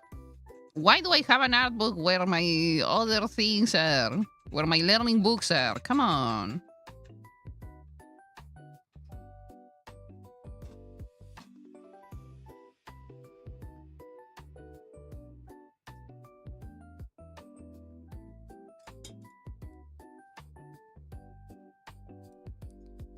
Okay, I think it was Vision? No, this is color and composition for film, so this is composition related. Constructive anatomy? No, that's anatomy. There was one of these. Was it Color and Light by James Gurney? That's the one that I was told to read. Well, was told. Found it on Reddit or something, I don't know. Someone said, you know what would be a good idea? Or, you know which book I use as a reference? This one. And my brain went, great! But yes, Color and Light by James Gurney. Guide for the Realist Painter. Am I gonna be doing that? Heck no. But is it important for my compositions, for my illustrations? Heck yes. Because as I was saying,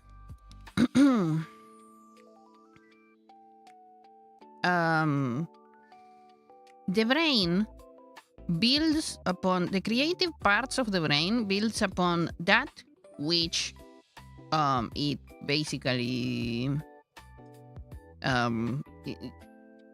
let's call it that which you know and that's that which you don't. It's a mix between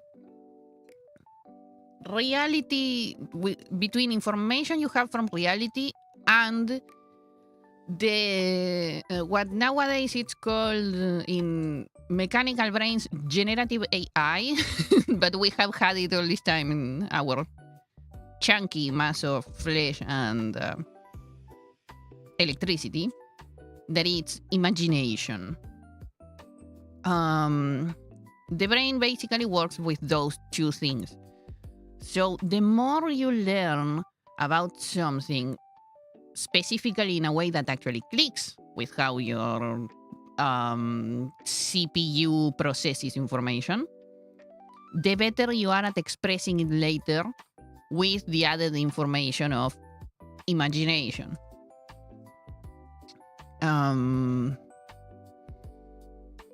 So even if you're not gonna be doing realistic painting, it's good to know how reality's light work to make an understandable world for the others when they look at your work. And you want it to be understandable in a level that the other person won't notice that it's natural and familiar. Outsourced thinkers.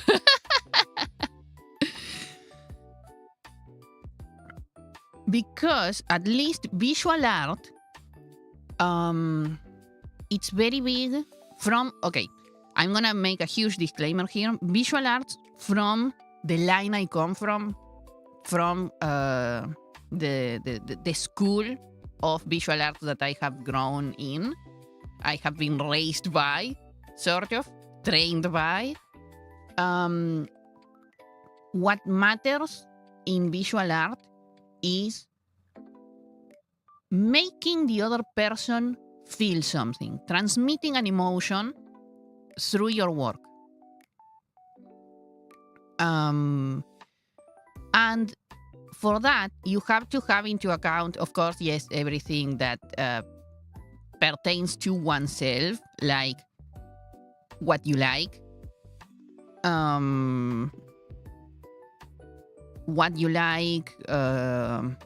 the shape, the style, and all of that. You have your own brain calligraphy. With roommate, we have been calling it like that. Because basically, when you write something,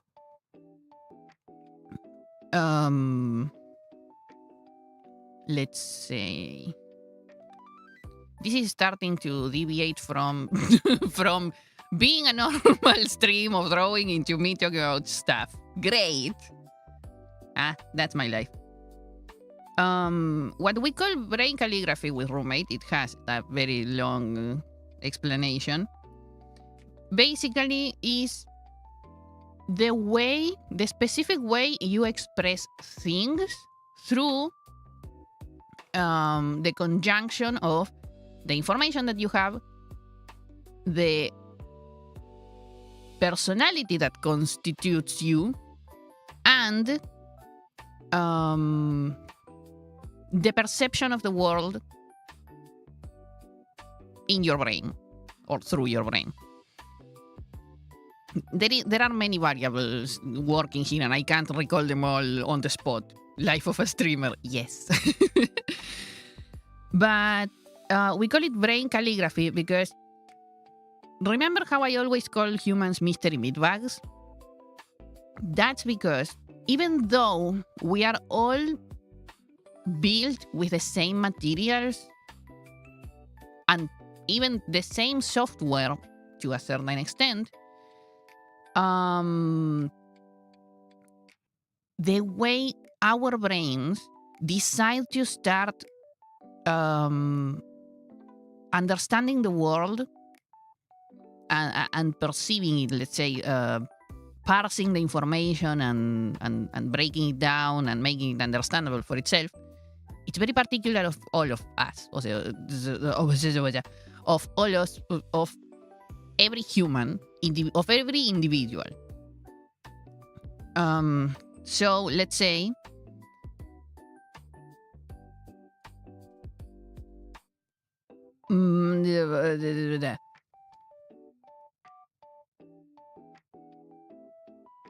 that let's say that the reason why we call it calligraphy, it's because let's say that I wanna write, I don't know, leaf.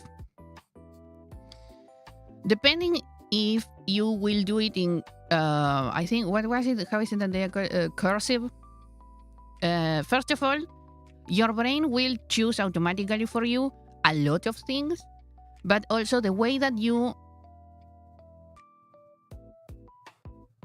execute it is also very particular of your own brain, body, personality. It's the mix of all of those and some other things in between, but I don't have all the words right now. So if I want to write leaf, I will have I don't know, I write it, and I will write it with a certain particularity. Don't execute your brain. It tries its best. Yours told you to go die in a ditch somewhere. That is something that several of our brains tell to a very specific group of humans. You are not alone. Mine also tells me to do that every now and then, so I give it some sugar and dopamine, and sometimes it behaves, and other times it's like, no, yeah, this is really nice, but you should still go. But anyways, the way I choose how to express,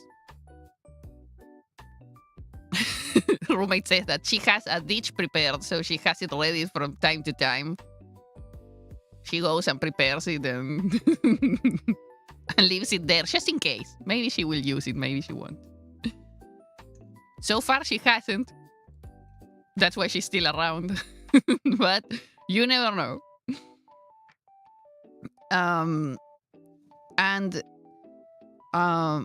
The way I write leaf, it can be in any way, but calligraphy, you can tell that it's very particular of everyone.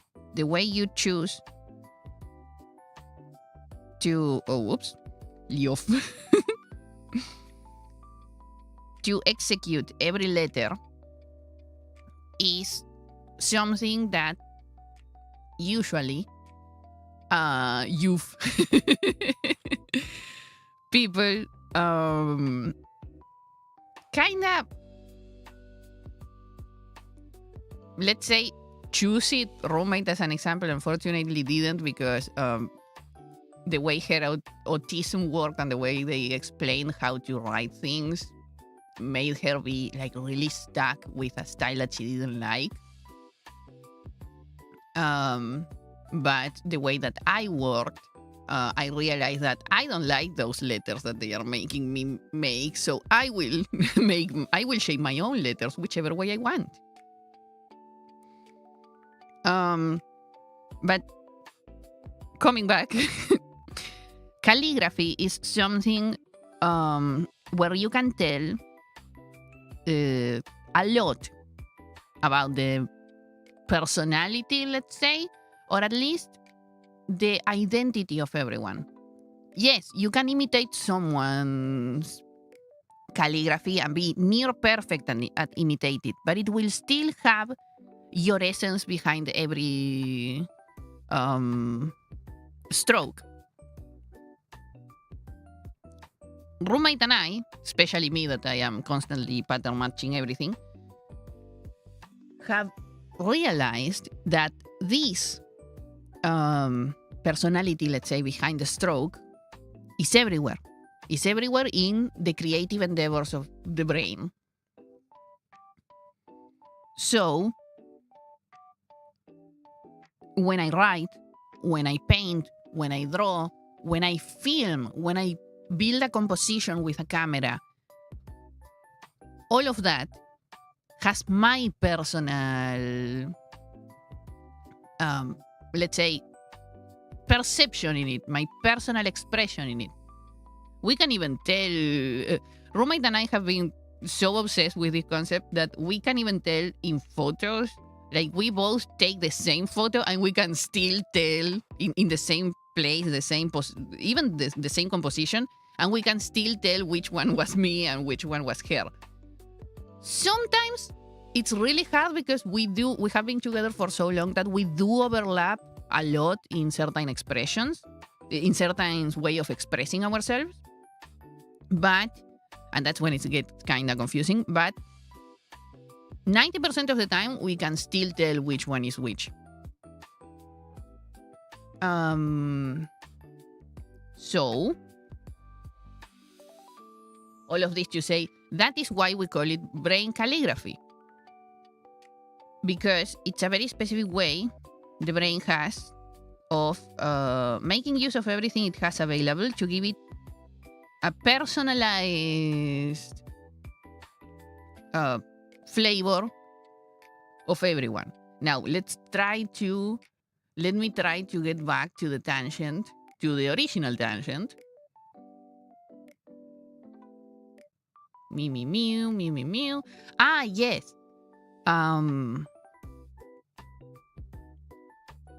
Visual arts and its and feelings. Then roles in generative AI and those some usa wusa wusa. Well, that's the thing. It's very interesting that that the people who develop generative AI managed to imitate quite well one chunk of the brain. But you can still tell that it's AI. Even when I have seen several, I have been using some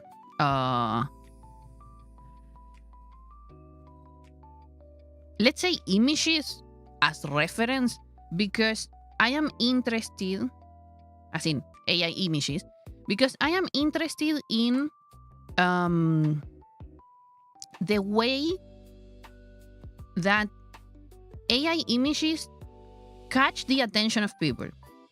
Not that I want to imitate it. I just want to know the basic rough principles of why does this image feel so interesting or eye-catching for people. And while I do that,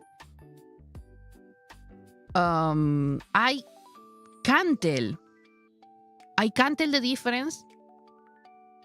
It's not necessarily quality. It could be novelty, that's definitely for sure.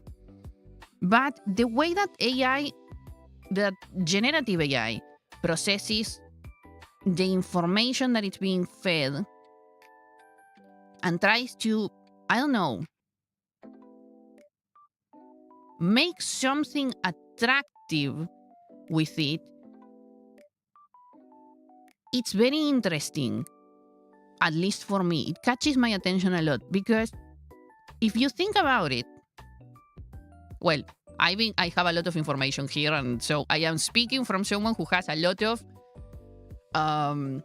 information. As in, I have a lot of examples of AI art and whatnot, and a lot more examples of human art. And I do human art myself. But the interesting thing here is that it feels kind of hyperbolic. Sorry, not hyperbolic. What is the... I always use hyperbole because it's that... that's the name of the curve shape.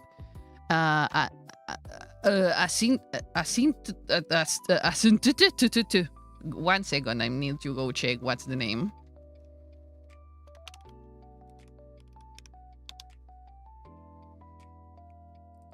Let me go. Hyperbole. Because hyperbolic in... I'm thinking of the math thing, the math thing, but it's also a rhetorical figure of speech. And I also... hyperbola, which is a kind of smooth curved thingy, but it has also another name that it's a lot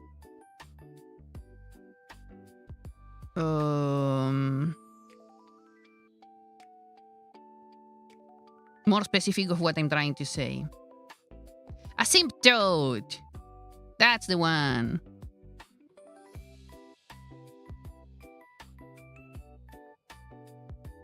An asymptote. It's very asymptotic in the way that, yes, you can tell that it's, well, me can tell that it's trying to,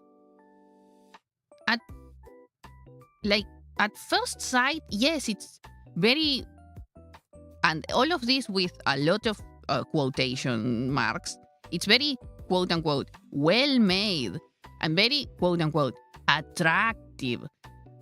But I can still tell that it's not human.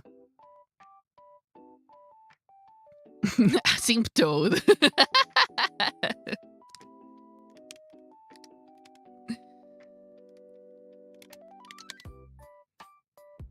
Oh, wait.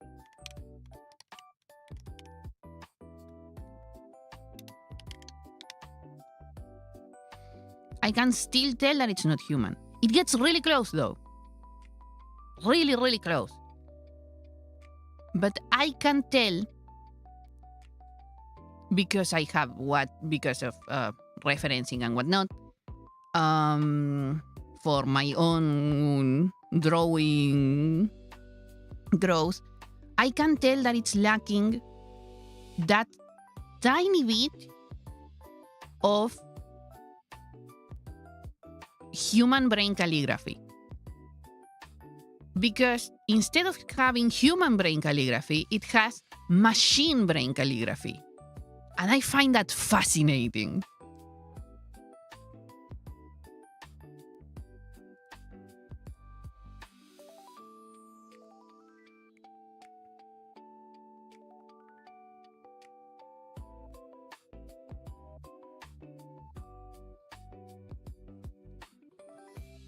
It's very nice and very cool and very fun. I can't remember why is it that I started with all of this.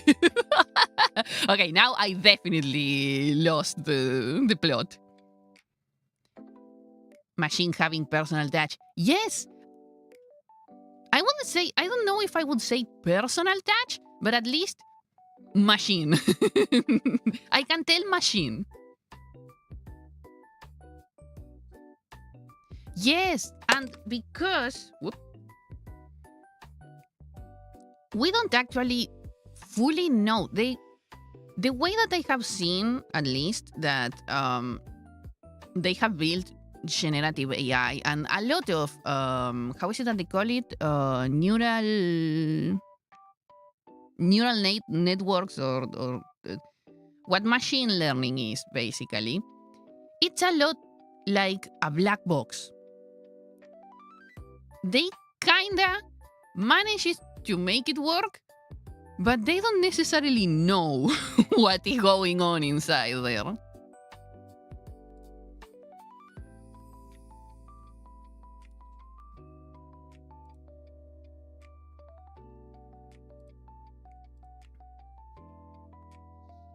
Okay, let me. Roommate probably wasn't listening to what I'm gonna still ask her anyways. Let me ask. Roommate, do you remember? I know that the key term is brain calligraphy, but I can't remember why I brought it up.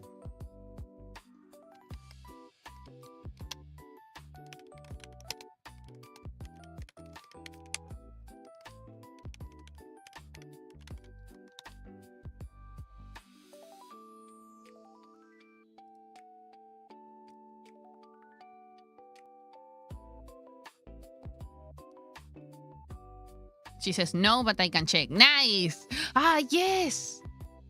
That's right. You can check. You actually have ways into the past. Because I was making her. Yep.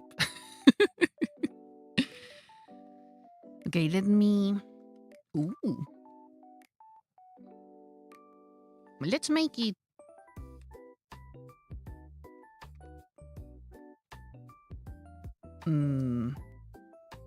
Yeah.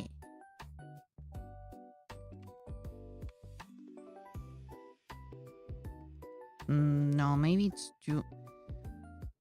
It's okay, but I think it's too saturated.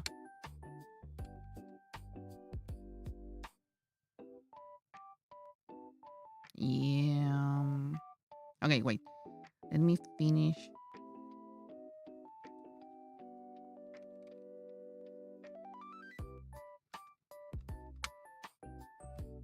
Ah, the good thing about having a stream with the past activated.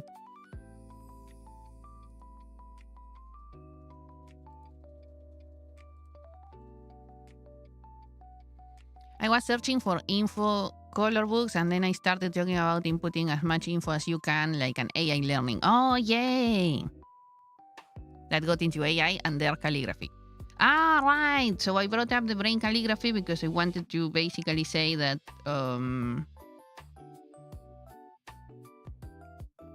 it's very discernible. That looks a bit more yellow than I wanted.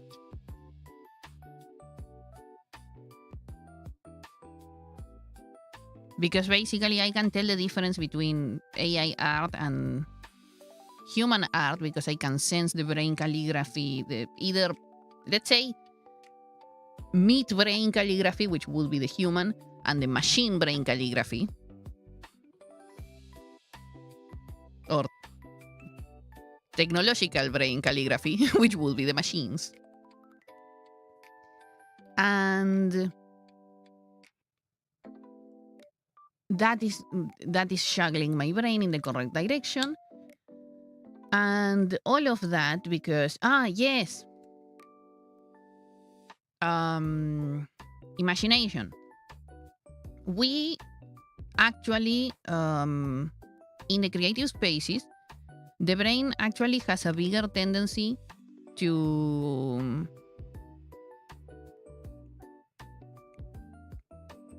fill up a lot of holes that it's missing with imagination, which would be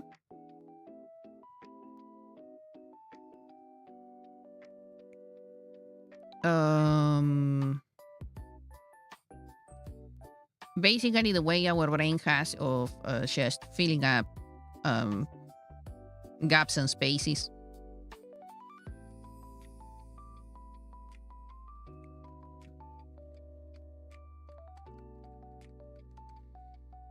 And to counteract that, and all that started because you said you don't care if people don't like your story. You kind of start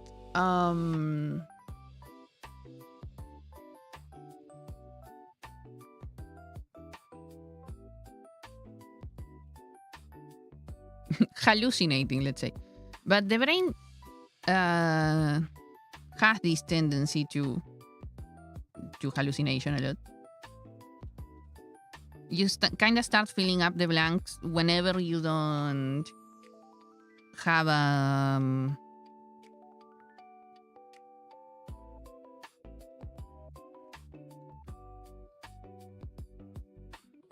full understanding of the thing.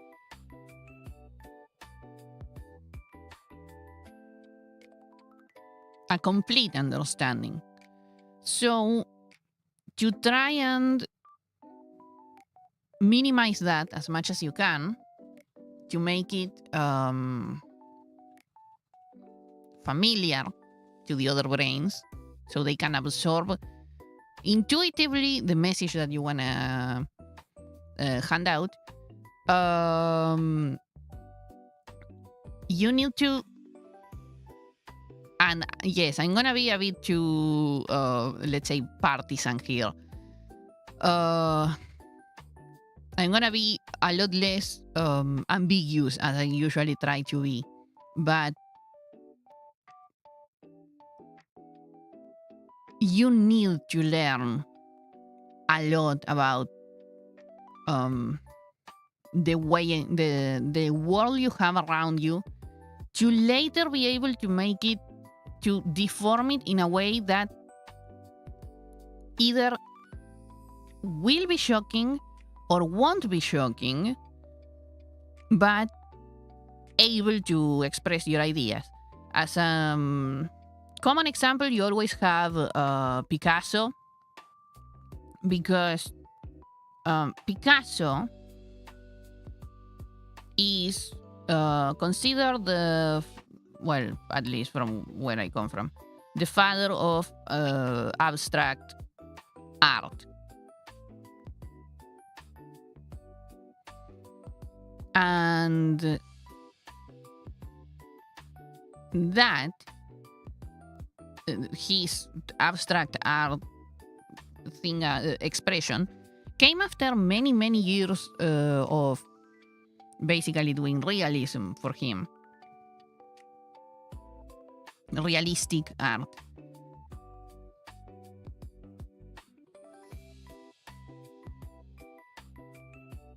And you can tell that he had a lot of, well, I can tell that, yes, he broke the mold, but also he clearly knew what he was doing when he was breaking the mold. It wasn't fully random. He had a lot of information on the expression of reality in as it is in a canvas to be able to break it apart later.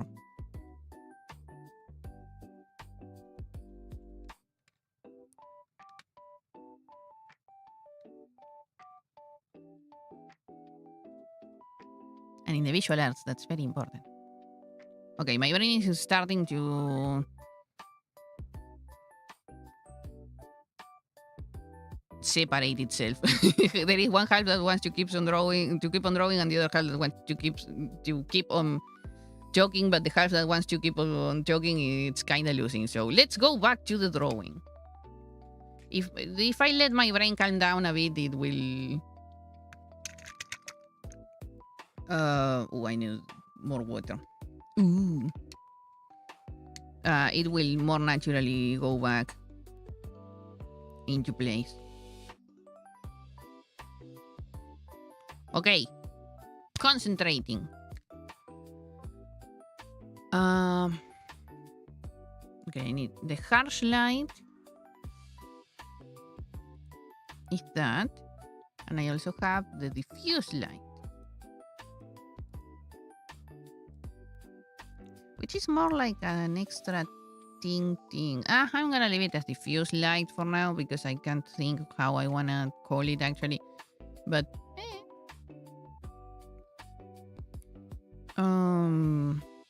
I'm not sure if I am all in with this.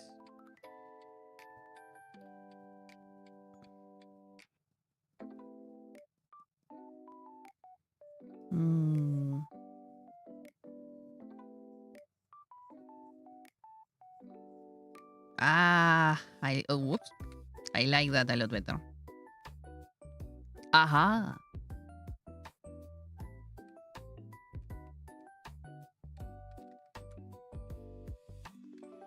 If you ask yourself, Panda, what are you doing and why are you doing in this way? I am trying to naturalize what I did instinctively. Well, not necessarily naturalize. I let myself instinctively paint. First of all, I try to instinctively paint and understand.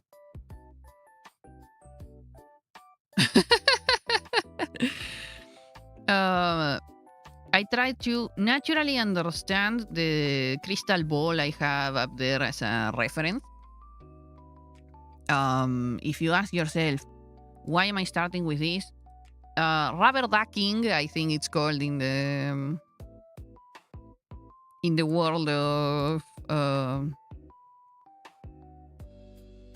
programming. Rubber ducking is very good to understand oneself what the heck is going on. So first, what I did with the blue one, I started by trying to paint what I could see, by trying to reproduce what I could see in the blue ball.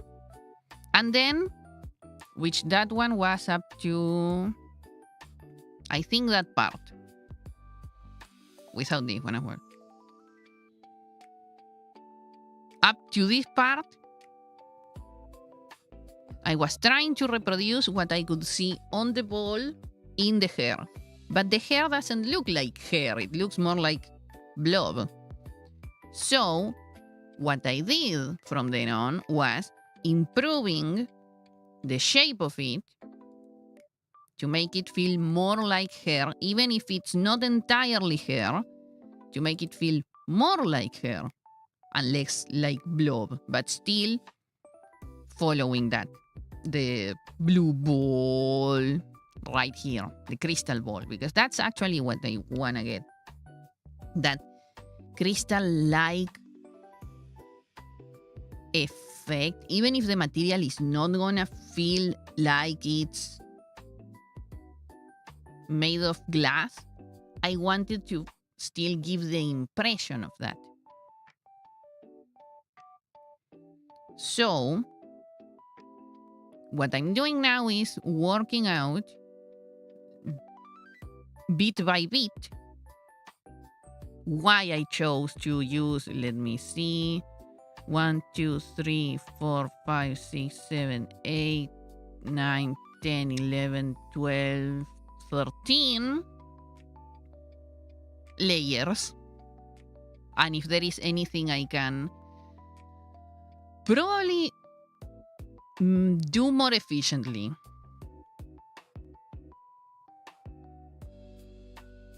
So far, I didn't remember the part. I had to go back to reference the hard-like part, this one, because I remembered up to here, but then I couldn't go on. So I will try to rinse and repeat to try and remember and naturalize in my own way. Now I am at the step of understanding what I did and try to retroactively get it into my system to see which parts are natural for my brain and will stay and which parts will probably need a readjustment so they can be naturalized and come out without thinking instinctively from my brain. Working out during stream? Not clickbait. Okay, so this is... it's that. It's that reflective part. Okay, this... My light doesn't let me see that. Okay, gotcha. Now, moves. Now I can see that. It's this part. Okay, it's this corner. Can you see my cursor? Yeah, you can. It's this corner and this other corner. Ignore the big square, whatever. We are just concentrating on the main body right now. I am trying to go from the biggest part of the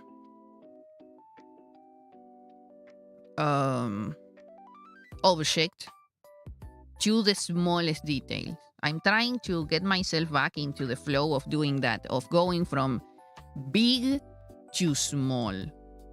Because I am a sucker for details and I will go into details without noticing. Like I'm starting painting and then I'm like, ooh, and if I do it this way, I will get more details out of it. And yes, but also not my objective right now. Okay, so now we have that. That diffuse light on the ball. Gotcha. Now, I called it diffuse light, but I'm gonna actually change the name. I'm gonna call this harsh diffused light because it is kind of harsh. Diffused light. I wrote diffused wrong. Diffused. Diffused is written with... Okay, now was it written with 1 or 2 Fs? God dang it. Okay, with 2. With 2. I was right. Yes. Diffuse. Oh, sorry. Diffuse. Weird. As you can see, I'm clearly ignoring the part of the shadow because, yeah. Diffuse versus diffuse. Well, yes. See, that's where the way I pronounce it is confusing. If I say diffuse, it's the first one with 2 Fs. And if I say diffuse, it's the other one.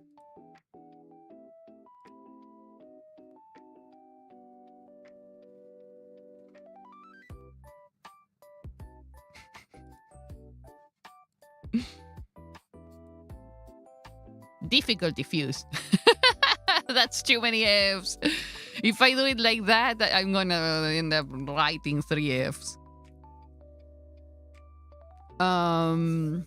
Okay. And this one we are gonna call, the one that I'm turning on right now, it's tint. I'm gonna call it tinted light.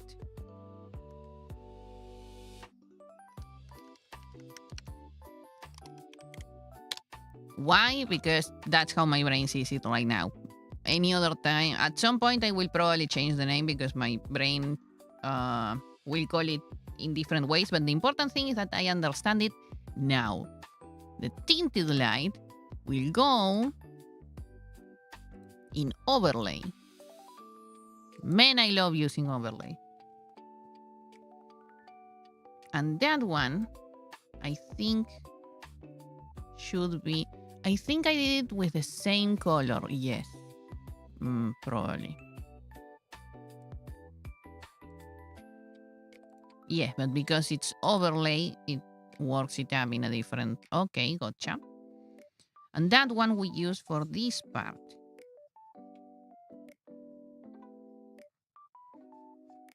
Because we are doing this combination of this weird refraction right here. Great.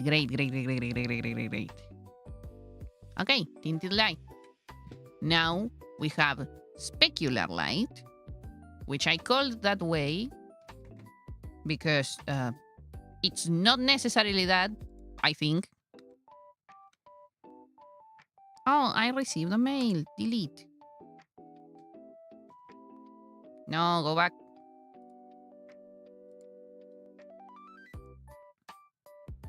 I called that way because roommate told me and it sounds like super cool, even though it's probably not specular light. But that's not gonna stop me.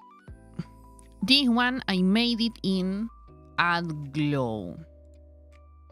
Wow, this is gonna be an awesome tutorial for someone if they can get through my 2 hours of yapping. This is gonna be an awesome tutorial for the people who decide to follow up.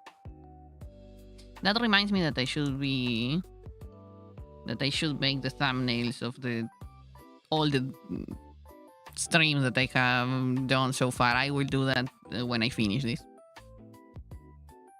Digging through coal to find diamond.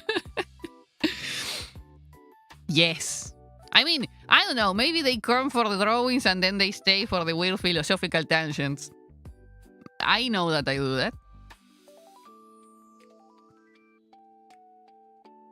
Digging through diamond to find some coal. You ran out of torches. Silly roommate.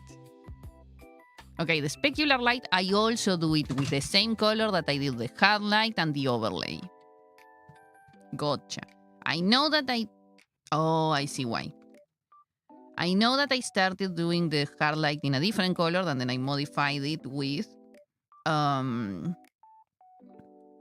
my favorite tool right now, tonal correction, hue, saturation, and luminosity. Illuminosity. Hue, saturation, luminosity. Because it's easier to do that.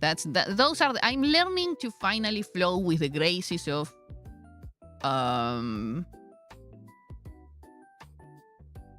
digital.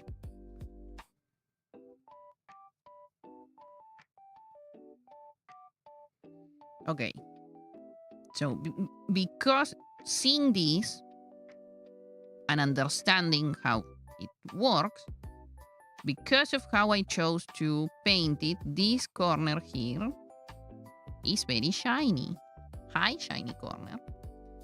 What specular light has is this very lovely thing that I think roommate taught to me through an image that had nothing to do with nothing.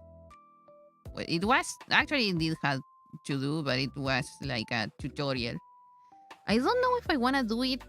For now, I'm leaving it as a sphere, but I know that I will be changing it. Well, it's not a sphere, it's a circular shape. But I know that I will be changing the shape, probably. But right now, my brain finds it a lot easier to imitate what is being shown to my brain, which is ball. But I don't know why learning. I have to share this. I have no idea why. I have been trying to learn about the light and all of these concepts and stuff to, up the game of my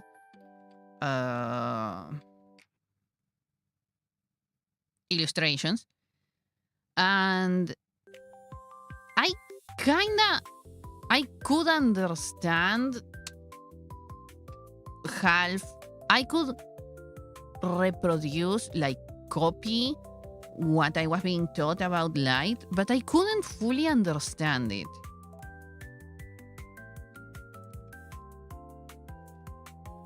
And when roommate taught me the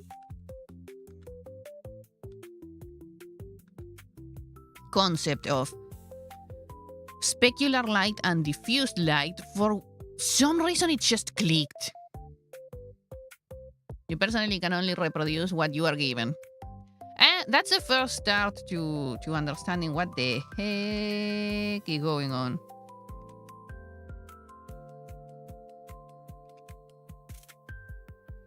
That's kind of the good thing about realism. I learned realism. I know that I draw. I know that you see my drawings and I draw like this, and it has no realism on it at all. Or this. This one's mine. And this one's roommate's. It's so cute. But for me to be able to branch out into anime, I actually did a lot of realistic studies. Oh, shoot. Sadly, nobody does a lot of armor you have in mind because it's stupid looking. Then be the change you want to see in the world. It's a falcon looking helmet. That sounds so cool. I mean, it has a sort of a beak, but it's also sci-fi. I don't know, man. That sounds really cool. If anyone tell you that was stupid looking, they don't deserve being around your Earth.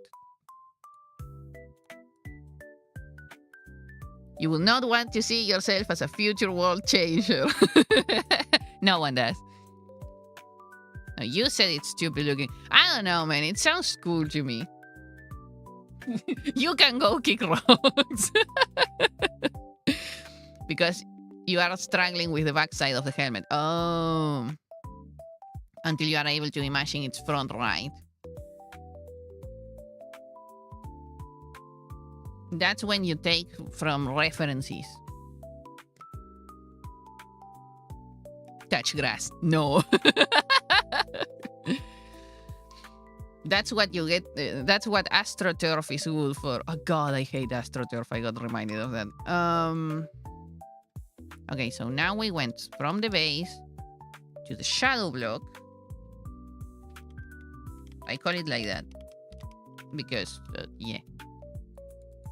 To the harsh diffused light. Harsh.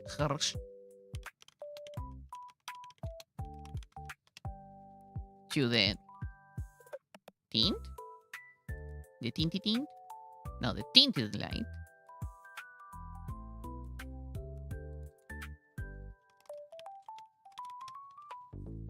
Kick rocks. Yes. Touch grass. No.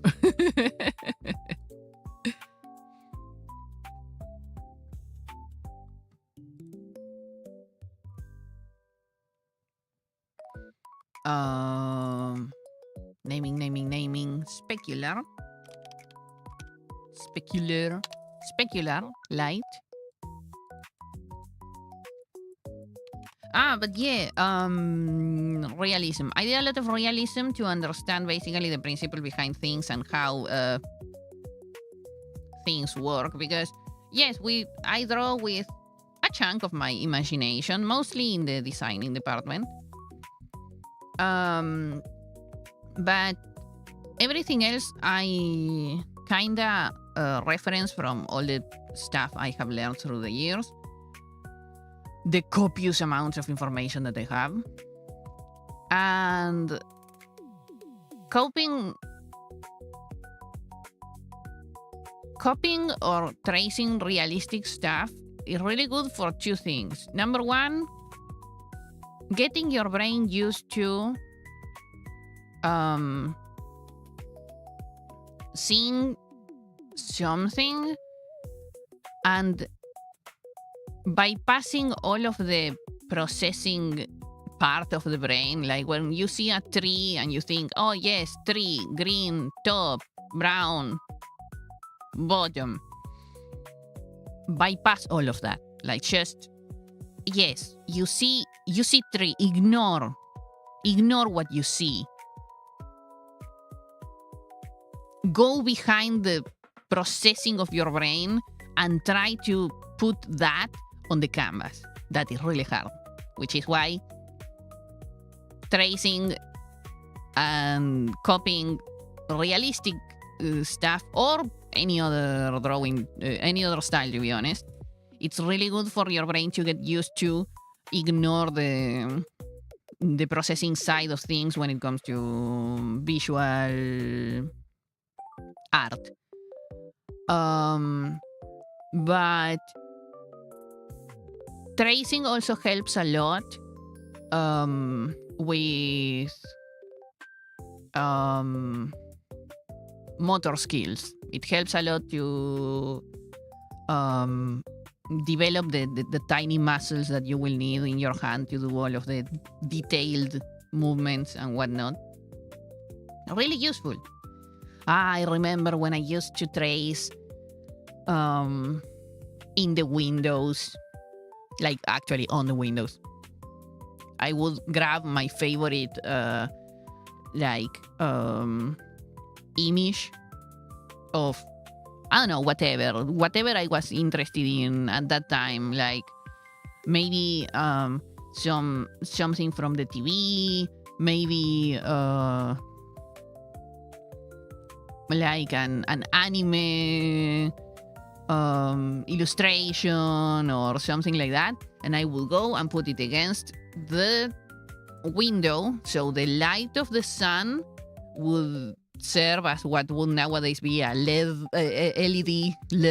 an LED backlight, and in the worst possible position, I would destroy my arms, my shoulders specifically. I am making. You can't see me, I know, but I am making the hand position right now, and my shoulders already start feeling pain.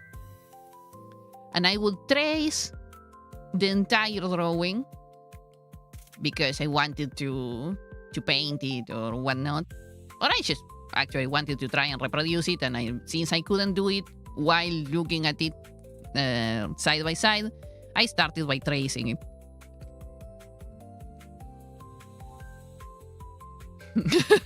Oh no, she's doing the cheat again. Panda's body. Yeah. Good times. Good memories, actually. Awful times. Good memories.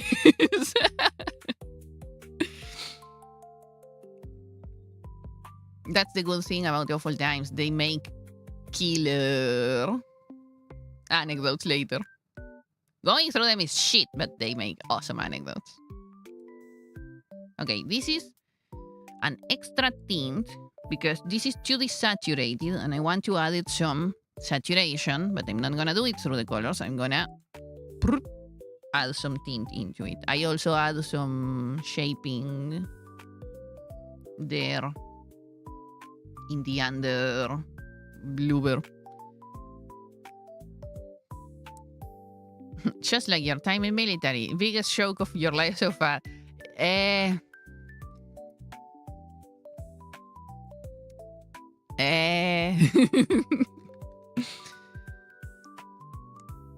Oh, this ended up being a lot. Okay, I will try. I will try to do black later.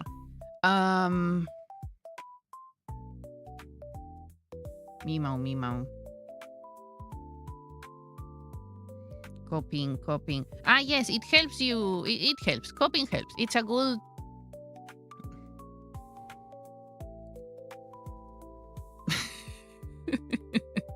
Roommate just sent me a comment from Reddit, I think, that says, explain, elaborate, Europe. So funny. I'm trying to do that. I'm trying to express, elaborate, others.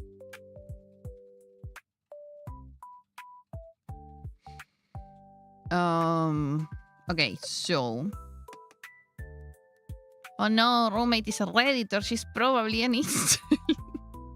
Roommate isn't a Redditor. You aren't a Redditor.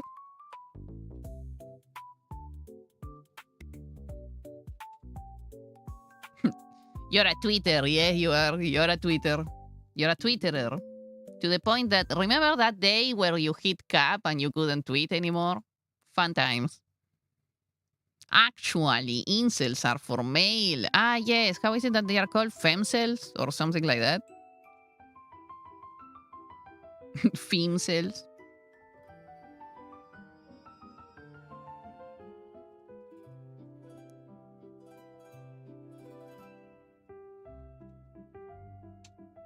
Just a silly girl. Ruby, no. Ta-dam, ta-dam.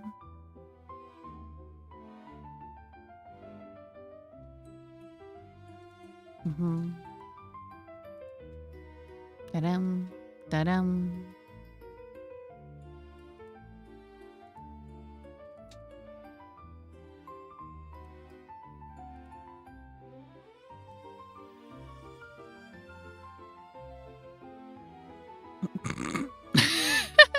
Roommate said, I have PVD. That's kind of brain being silly. And then corrected herself by saying, BPD, not PVD. That sounds like a sandwich. What would it be? Peanut butter.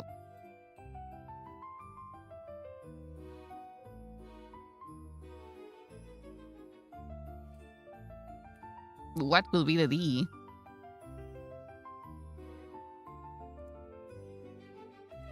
Tomato.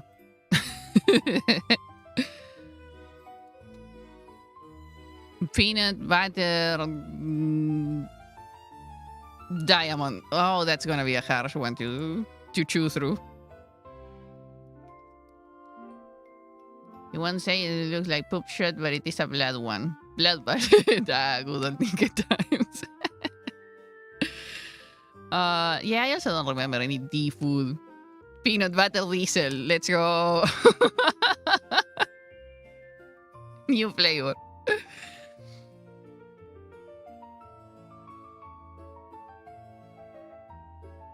Okay. I named the things, but where did I get stuck? The tint, the base tint. I'm gonna choose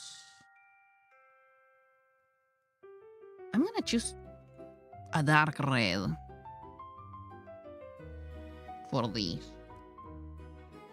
Let's see. Is it too dark? Probably. Maybe I can make it more red. Never mind. Wait, what? This is in multiply, so I should multiply. Oh, ooh, that's dark. What if I make it red? Never mind. How can I make... Wait, I always forget how multiply is supposed to work. How do I make this redder? With red...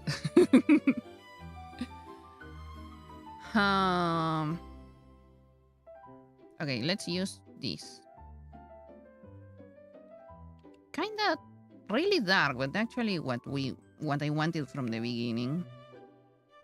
It ended up a lot less. No! I wanted to Control Z, not delete. Okay, should I go full opacity? Maybe not. Peanut butter diesel.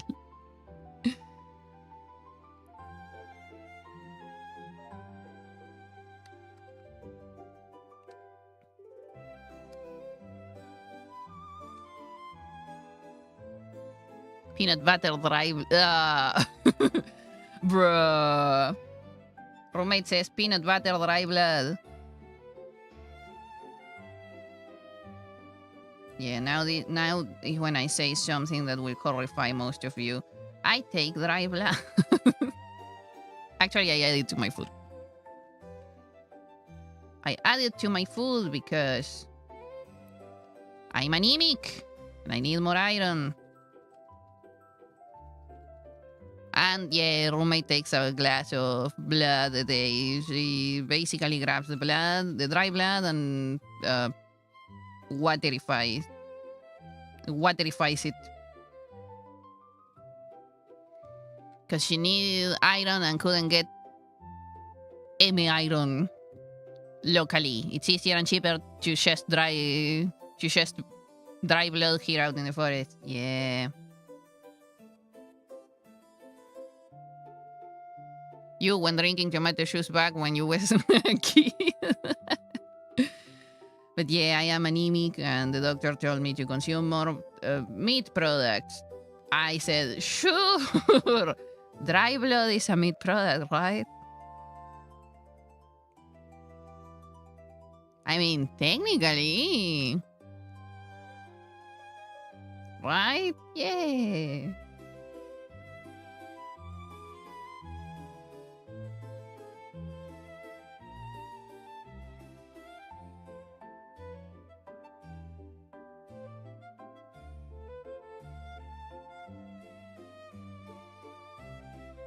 Ah, yes, I'm a vampire.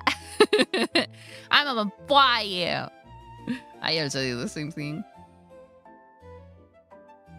My grandma had like this really dark red. She always said it was strawberry. I believed her half of the time, but it was a really dark red.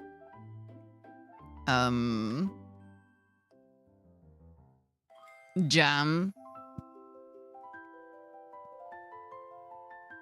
And I would eat it and I would think of myself as a vampire.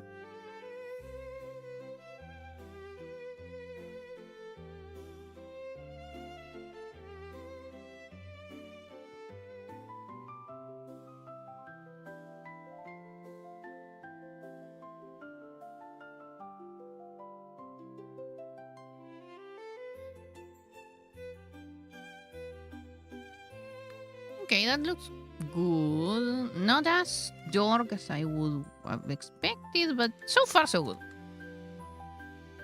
I am cross-referencing with my side tablet here. Sorry, not tablet, side monitor here.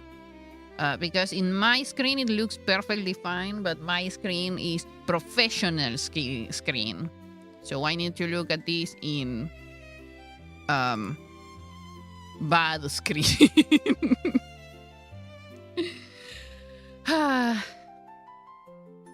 Base tint. Now we do the okay, it says tinty tint, but I didn't do that. I'm gonna move this to when I did it. Let's see if it changes that much.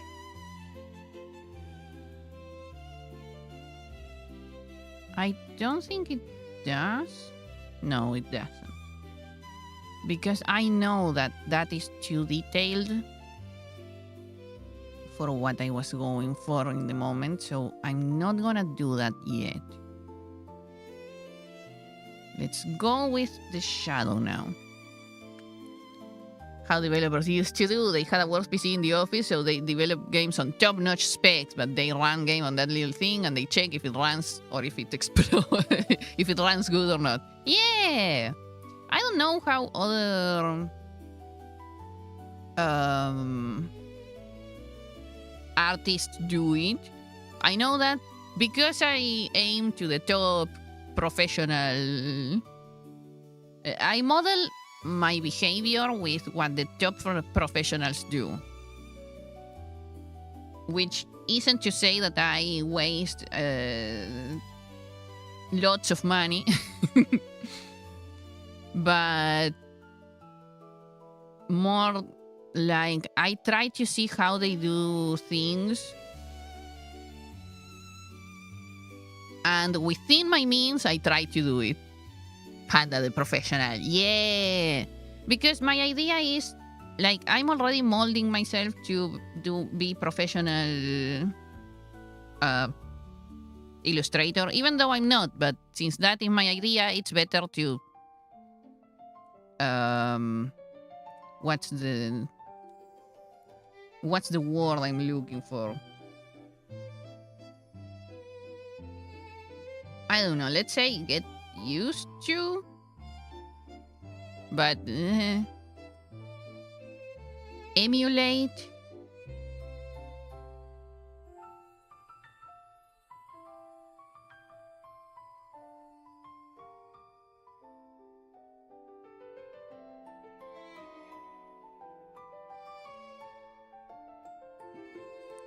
Okay, it's almost imperceptible, which is kind of how the other one worked. But this one has this light here that this one I didn't leave. Let me check. Okay, no, I yes lived. I yes did. So I'm gonna try to leave the same, just for the sake of this one. I probably won't leave it in big hair pieces, but now we are just painting swaddles of hair, so it shouldn't matter. Oh, whoops.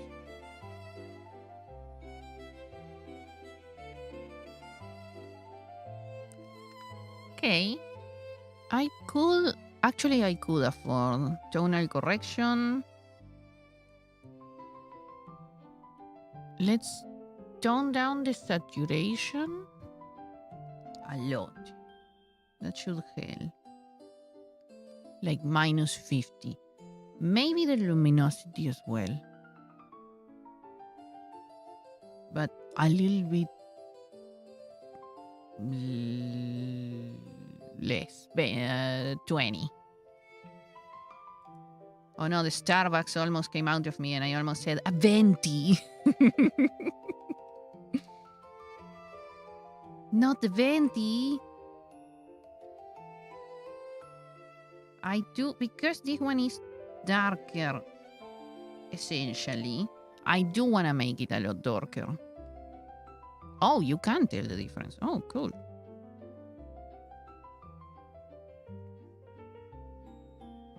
Because dark things reflect different.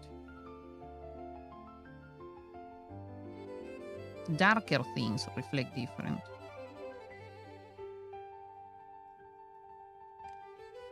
Ooh, I like it.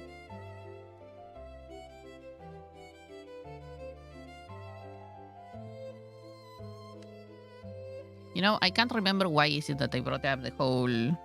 Ah, yes. I model my behavior after professionals. Classic Panda. But yeah, I don't know. I think, like, who... It kind of stems from the idea of who's going to take me seriously if I don't take it seriously enough. I might be wrong, but I don't know. It makes me... That's how I feel more comfortable. And when you feel more comfortable with something, you can never be wrong. Unless that is hurting people, in which case, yeah, maybe don't. Maybe don't do that. Upper shadow. Wait, this is called upper shadow, which means let's go back to the ball. Aha, I was trying to imitate this tiny line here. But because this one, dark things have a tendency to be less... What's the word I'm trying to say? Light...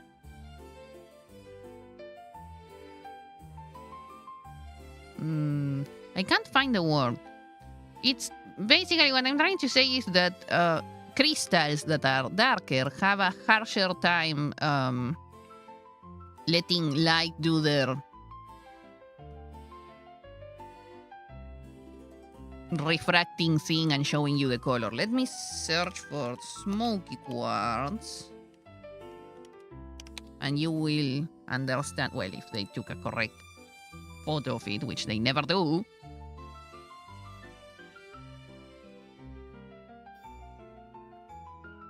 But, well,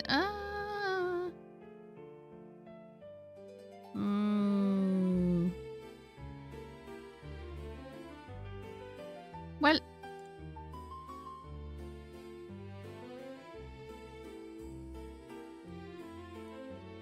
I want a photo of it in natural light.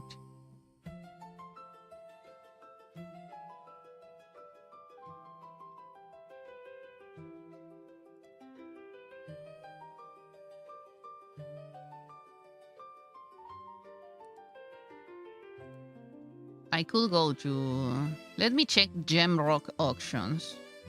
Roommates. I would like to say guilty pleasure, but she just looks like that she just loves being there. And you know what? I understand her. Gem rock auctions is an awesome place to get references from. Now it looks like a cockroach. Awesome!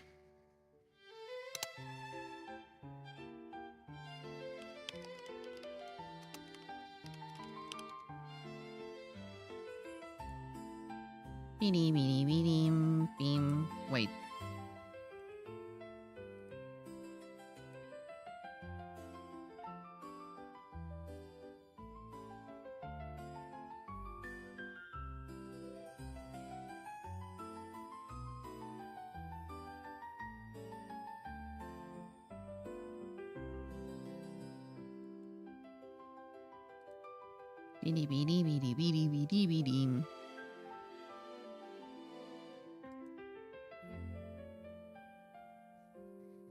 Wait, I just saw... I accidentally... Well, not accidentally, I got distracted.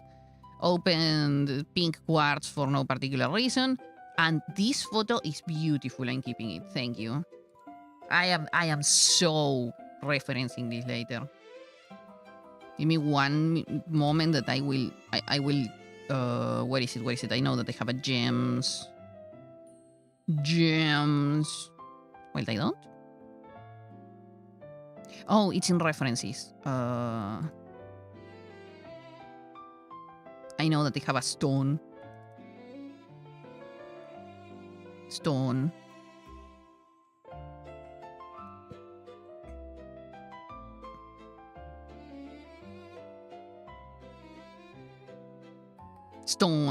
It wasn't in references. But it doesn't matter. Oh, this is beautiful. Beautiful reference. Thank you very much.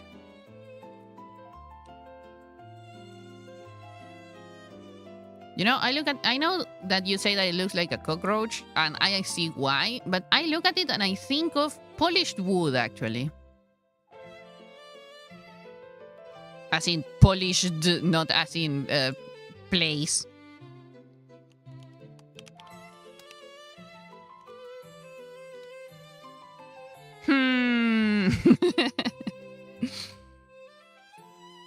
Probably the woods we have around here are kinda redder in nature.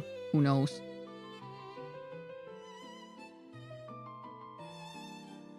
Oh, come on, guys. You're always so good at taking photos of your stuff. Okay, let me check. This is so zoomed in.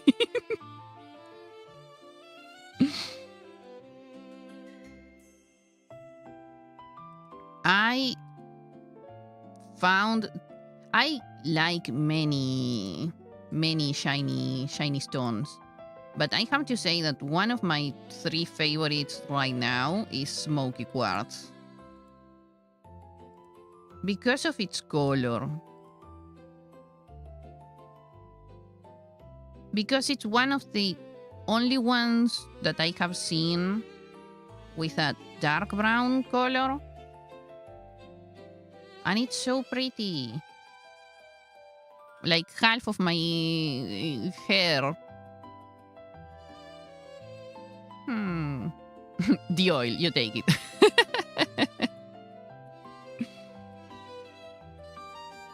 Okay, this one is a good enough, I think, photo. Ah.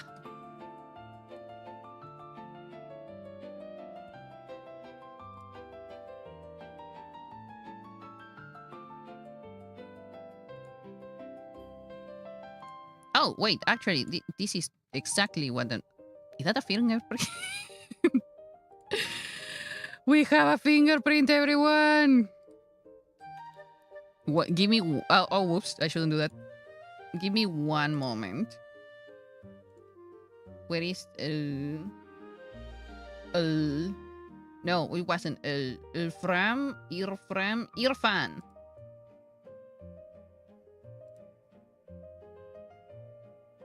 Irfan view.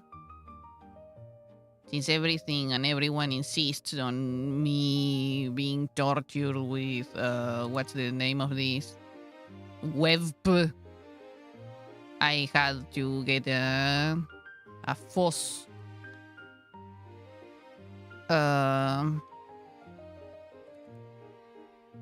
picture viewer that lets me save it in a different thing so I can use it. No, wait, I think CSP now can handle... Wait, I might be wrong. I think Clip Studio Paint now can handle actually...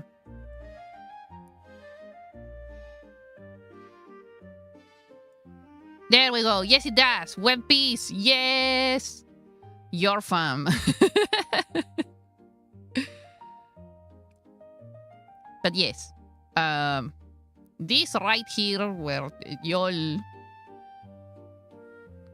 I don't know how much you can see. Okay, let me zoom into the fingerprint so you understand what I'm saying. Can you see the fingerprint? Such good quality the photo that you can see the fingerprint. Okay, fingerprint aside. OMG, yes. Fingerprint aside, this is a smoky quartz.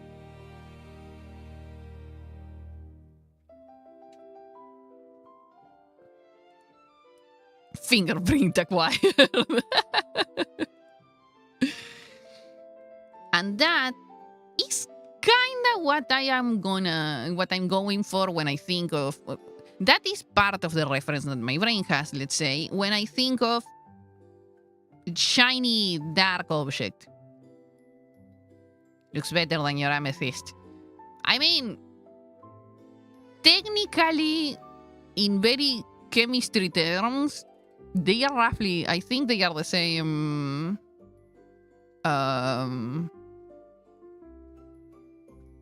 Crystal. Roommate just said, yeah. Yeah, I need to be more reddish. Yeah. I'm gonna leave this one as it is right now because I don't want to go back and modify too much. But I will be trying to make it reddish. They are colored differently, and yours is pale purple. Ooh, nice. Amethyst is one of my favorite stones. I think because at some point it was said that it was my birthstone. I can't remember if it was by month or by zodiac sign, because people kinda count it differently, let's say. But I like 3 stones. I like aquamarines. I like amethysts for the same reason. One is my month birthstone, and the other one is my zodiac stone, basically. Aren't they the same? Yes and no. Zodiac signs are attached to months, yes. They do go one or other month, but yeah, that's the problem. Zodiac signs are actually kind of in between months. Like, you have Pisces as an example. It's half February and half March. And every sign is like that, basically. And birthstones, yes, birthstones, well, depending who you ask, birthstones are attached to months. But I have found a lot, because of the internet, I have found a lot of overlapping information where you have people with birthstones being attached to the month, but then you also have zodiac stones that are either attached to the month, like a birthstone, or attached to the sign itself. Yours is the color you're not fond of, but you have so much of it in your life. And yeah, so my favorites are aquamarines, because of Pisces, amethysts because of February, and smoky quartz because they are the color of my hair. And it's such a rich, awesome color, to be honest. Apart from those stones, I also like pearls. Because, have you seen pearls? Pearls. I love stuff that is like that. Iridescent. Opalescent. All of those things that are many, all the colors in one thing, I love them. Or in the case of pearls, because pearls aren't all the colors in one thing, I like how, I don't know how to explain it, but the sheen that pearls have, all of that, like the specular light and diffuse light thing, and it's just so beautiful. I love it. You have seen pearls? Awesome. I have seen... Okay, I only have like plastic pearls around me, and I have seen pearls in photos. That's it. Oh, roommate says she likes sphinx and garnets and many others, but today she remembers sphinx. Honestly, it was really hard for me to choose a favorite stone, which is why I ended up having like 3, and pearls, because I don't consider pearls stones, because technically they aren't. But I actually like all of them because they are crystal. Some of them are crystal-like, Colored crystal-like shiny. That's it. You have me. That's all. That gets my brain, my neuron activation going like no other. But yeah, actually, yeah, I should make it darker. It's good that I made it, looking at this smoky quartz, it's good that I made it darker because I actually am gonna make it even darker. Because it's the effect that I wanna get. Dark colors will get, let's take some saturation away from it. That should help a lot. Let's do -60 and let's take some luminosity from it. -20 again. I think it's good enough. Yeah. Dark crystals have this thing where they kind of let you see the color sometimes. When they are very well pigmented, yes, of course. But I just really like that effect. And that is what I want to get kind of... That is how I want to paint my hair. Like, that is how I want to paint hair. See, this is an attempt. This one here is an attempt made with one half of a reference. Actually, the entire reference, but the reference being very limited. I filled in a lot with my imagination, and it's cute. It's nice, but it's not enough. It's not crystalline enough. It's cute. It's still missing something. Oh, you. I'm right next to my child. Hi, my child.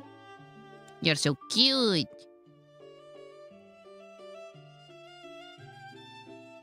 I promise that I will sit down and make a character sheet for many of them. But first, and probably will develop some lore. But first, I have to consistently paint. Period. But consistently paint in a way that makes me happy. That is why I'm stopping a lot of things. Because I don't like... I have no idea why, but I don't like... changing things too much in between one work and another. It makes me uncomfortable inside, so I am taking that as a sign of, you know what? I should want... I want to get as consistent as I can in something, and then I will move on and evolve slowly. Okay, we did the upper shadow, which it was that part, but since this is a lot clearer than this, I actually made it a bigger shadow, which works. Now, back to this. Now we go with the glow. Perfect. That one I painted it in normal. I didn't paint it in a shadow, in add anything weird. Just normal white thing. Because one thing I actually learned from this, from the reference I used in Azalea's painting experiment, let's call it, is that this person painted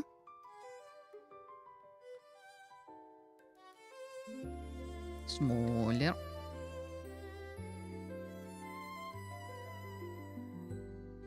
white, basically. Actually, I want to make it even smaller. Too close for comfort.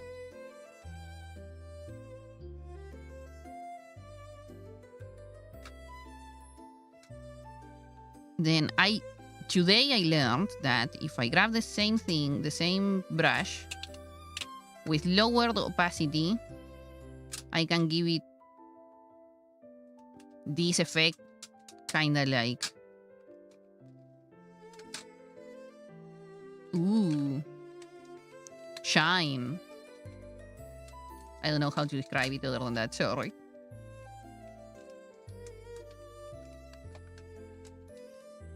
Like, it would be, again, the whole thing about specular light and diffuse light that clicked in my brain. And then this person on top painted, this is the glow.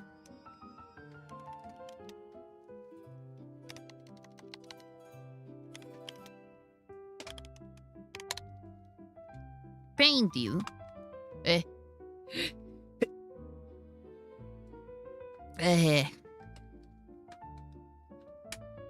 painted a fingerprint. No, with the layer in overlay. Bless you, thank you. You know, I might probably stop. I don't know, depending on the day, if I will stop or not. Sneezing on mute. I'll probably just keep on doing it. But with overlay, they painted, I'm painting red here, a layer on top of it, and it gives this colored effect. Like, here is without overlay, and here is with overlay, and it gives this diffused colored effect that I love. Dang it. So I am learning, I am internalizing that from these persons.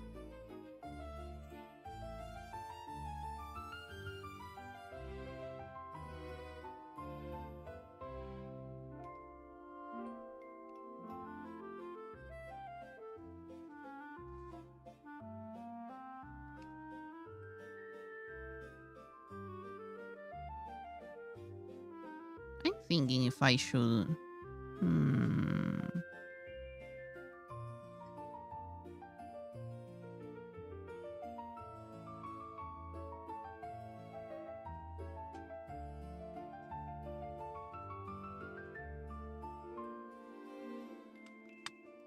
It helps a lot. Okay, but here I see it red, and in that, now that I look at that side, it looks a lot more orange. Dang it. Tonal correction!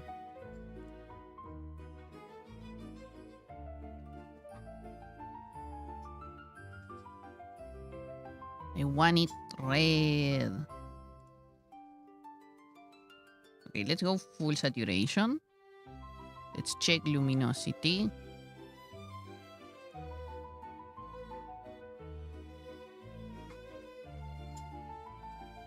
Okay, if I take too much luminosity away from it, it won't work. Let's check where I am. Okay, this is yellow. That is green. That looks beautiful. I'm gonna start doing that at some point. Not now, but that, I love this. This kind of contrast, that's what I'm trying to get. But first, I need the basics. Ooh. Okay, but here we are in the greens. That is yellow, orange. And I want it to look red.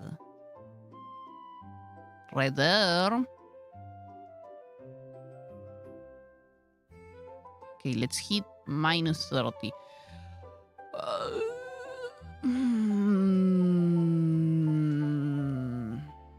Okay, I'm gonna put it actually minus 20. And now, because I know that I wanna make it redder, I'm gonna go to the harsh diffuse light. Yeah. And I'm gonna modify this one. Let's change the hue. I know if I go to the right, I find the greens. That's not what I want. We want the red. Let's go from 0 You see how much I'm changing. Doesn't need that much change. Minus 13. Let's go with minus 13. And now I will grab tinted light, maybe? No, tinted light is fine. But specular light is, yep, too yellowy. Actually, I could leave it that way. I like the contrast. Yeah, I'm gonna leave it that way. Okay, nice. It looks a lot more redder than I thought. Oh, I know. That's way too red. So back. Tonal correction. Mana. Let's edit this one. Let's make it a bit more. A tiny bit more yellow. Like a 10. Okay, let's make it like super. Let's make the change really big. Okay. Oh.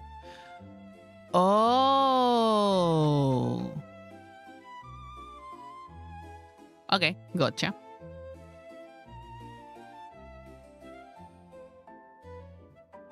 That's at 35, which kind of takes me back to the beginning. 30. Yeah, I like 30. Okay. Nice. This is great. I'm doing a lot of tonal correction, which means I'm doing a lot of doing the digital thing. I'm learning. This is the glow tint, which actually I went a bit overboard, but well. Now, next. This one actually isn't that noticeable. Let me edit that. I'm gonna make it a lot more saturated. Well, the person actually, the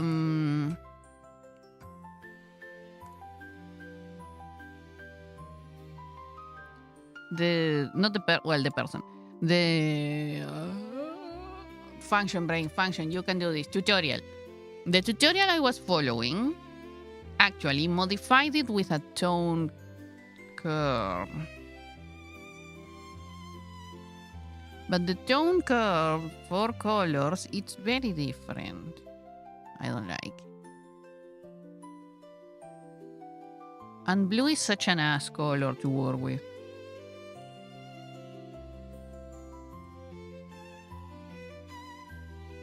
I'm gonna leave it like that for now.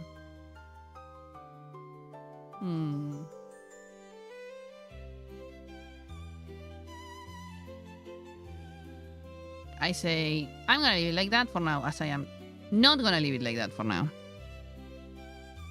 Oh, I used teal.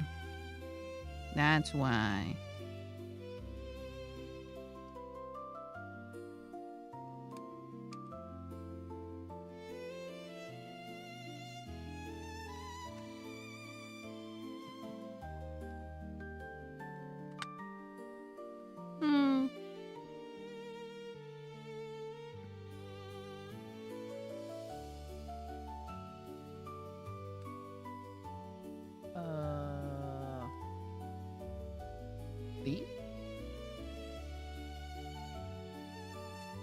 Roommate is asking for something, but I don't know. This looks like a nice concept for a romance pair.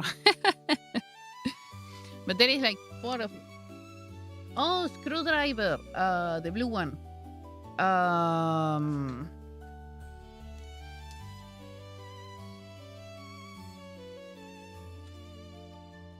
Where did I put it?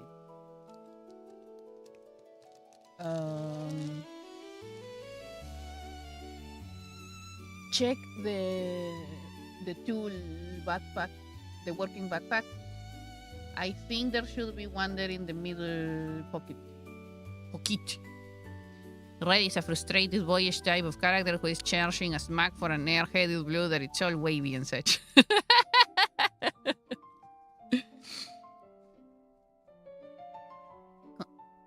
You found it? Yay! Contrasting colors have always had that effect.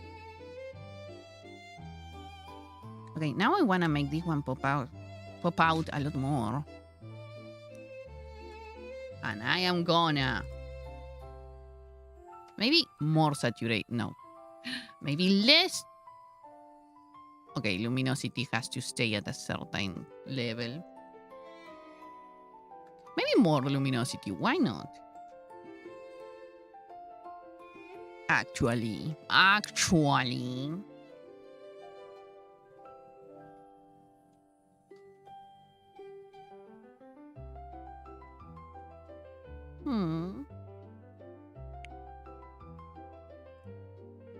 Okay, that's too purpley.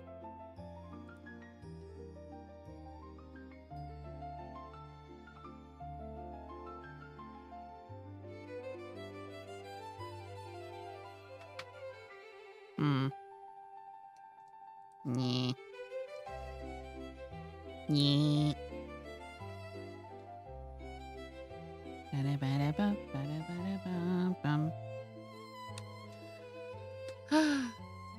Man.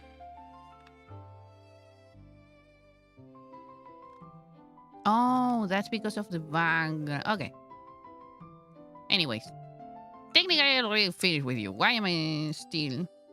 Okay, now the hair shaping part.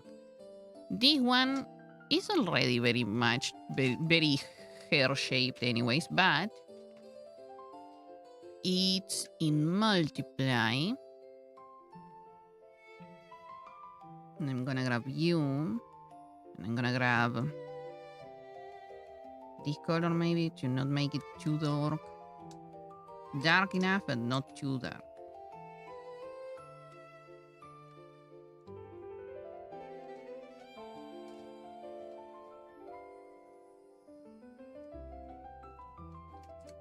The thing about dark hair is that it has large swathes.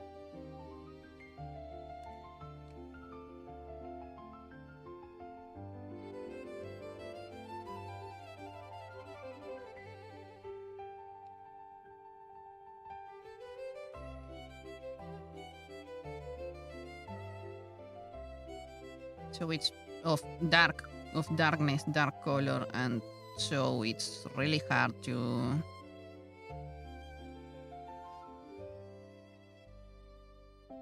keep some detail.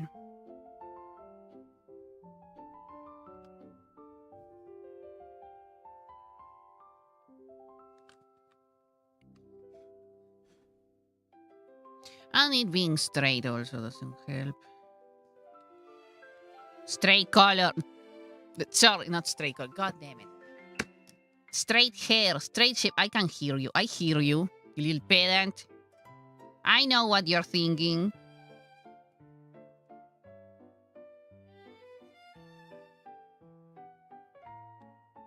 I hear my roommate laughing because I said also because it's straight. I don't mean it that way. Come on.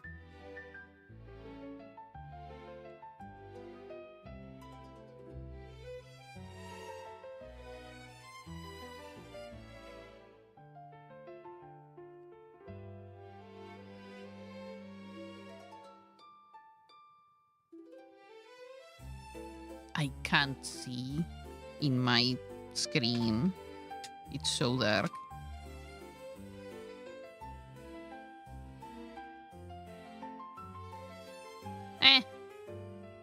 I'll do with it now.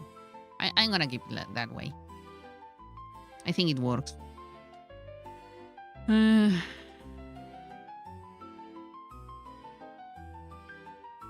Yeah, I'm not gonna be making much. Like, this one supposedly would add extra... let's see. How is it that this called? Lock transparency. And let's hit it with, I don't know, some red. Eh.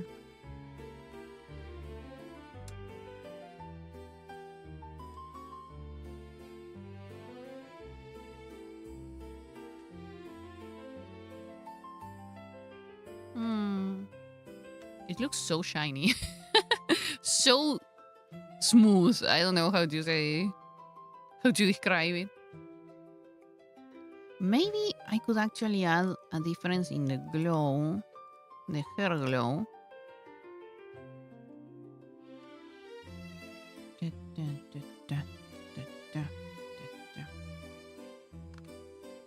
Smaller, thinner.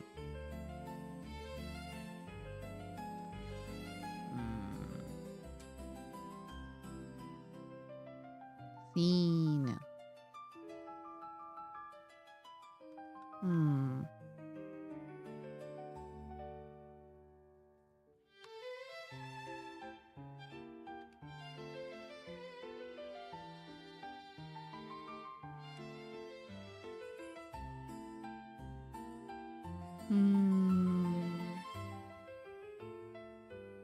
I mean, straight hair definitely should have less of this blobby shape and a lot sharper.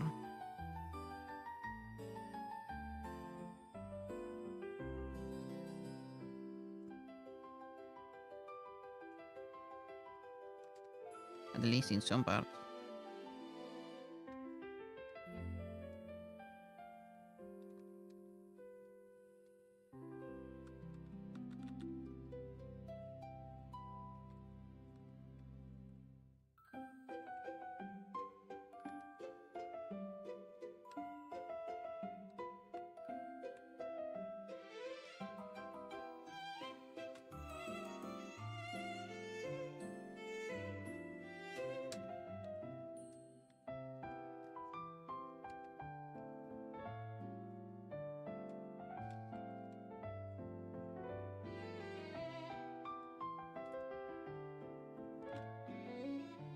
It looks so much more angry.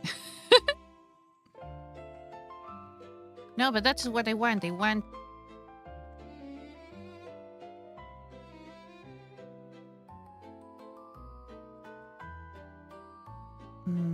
let's see if I can make it with you.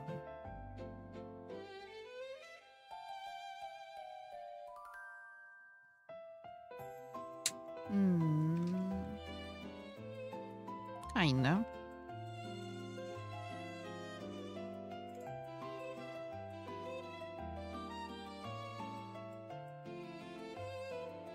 Oh, that's what I'm missing.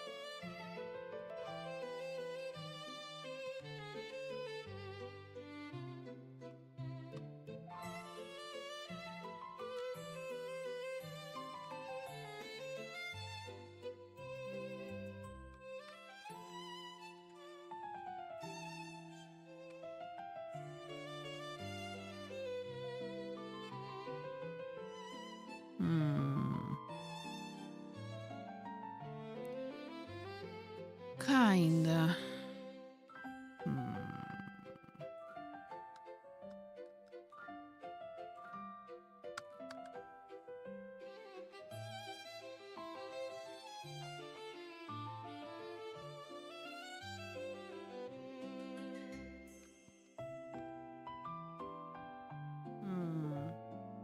I'll think about it.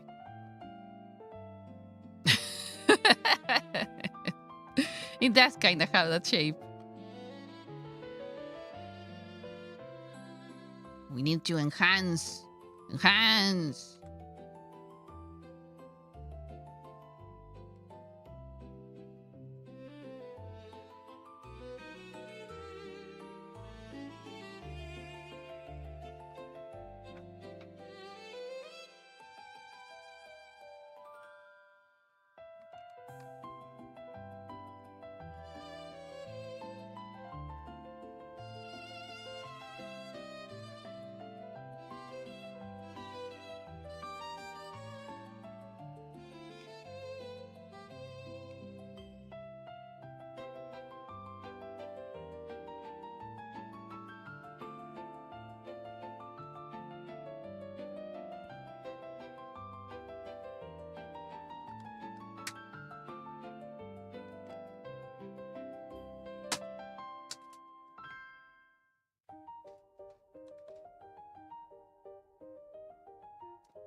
Ooh.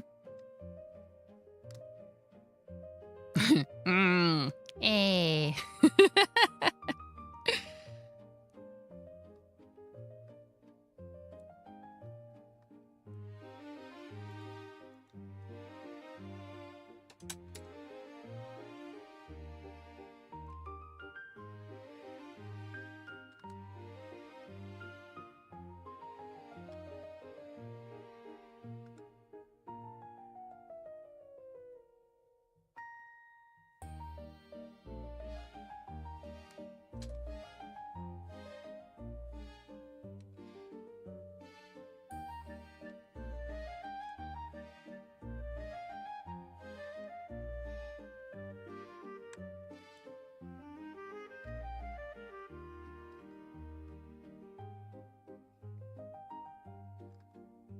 Hmm? No. Oh. For me? Yay.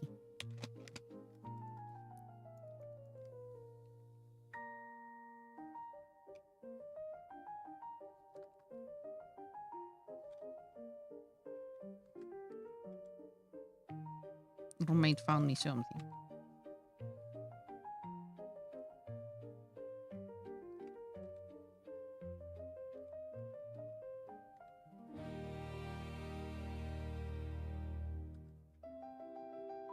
Mm.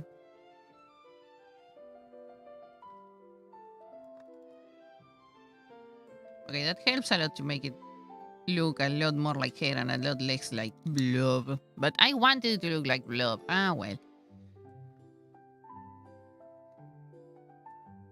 Now, where are we? Shadow shape. Oh, wait, the tinted tint. Yes, that's how I called it. Also has like that shapy. Maybe I could try. I don't really see the point, but let's try anyways.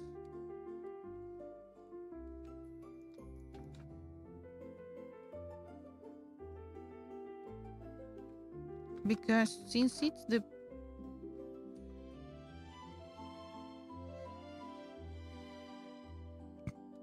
hmm.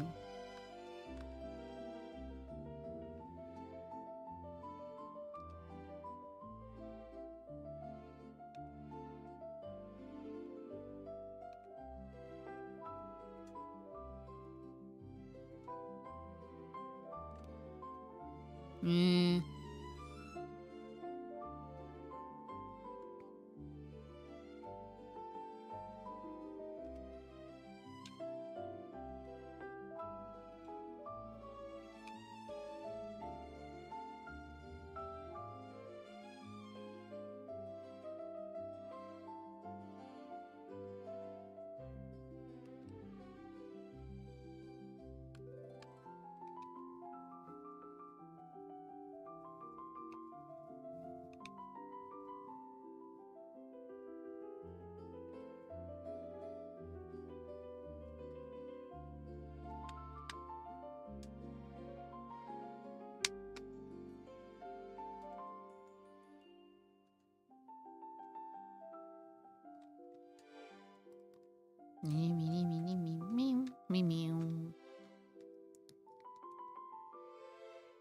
Okay, you are gonna be called Tinty Tint.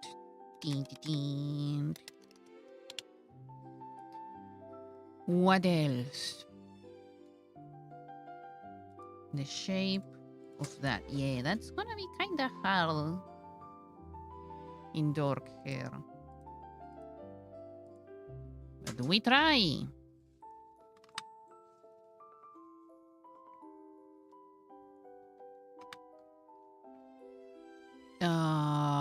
Is it done in normal? Multiply. Okay, which color are we gonna be choosing? I say actually I should go in a taking into account that we are going through dark hair. Actually, maybe making it a bit lighter in parts will enhance it being so dark, but also counteract some of the... Give shape and counteract some of the blockiness.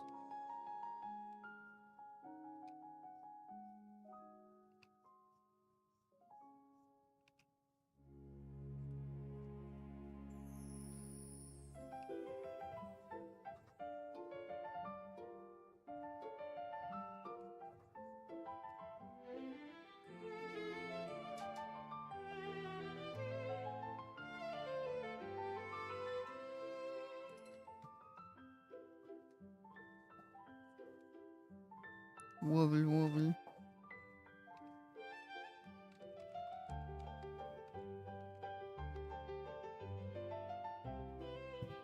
Oh, shoot. Oh, I can't see. Oh, everything is backwards. No, what did you bring into my stream? Into my eyes. No way, it is backwards. See, let's see if I can... No way, it's not back. I put it backwards. No way, I wanna try it. Oh, it does work. Ooh, ooh. It's really weird to work in. I don't like the texture. I didn't like it. Really cool though. Wobble, wobble.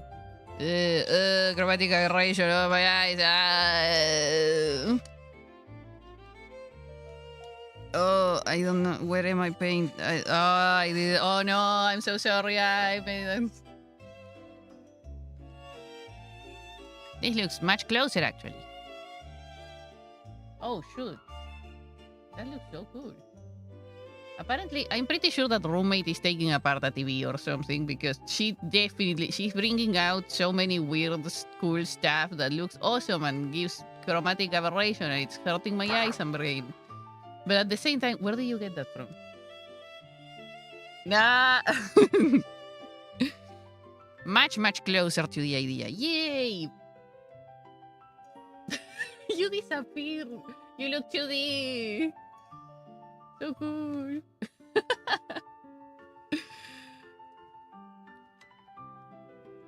The idea is kind of like crystal ball-like hair.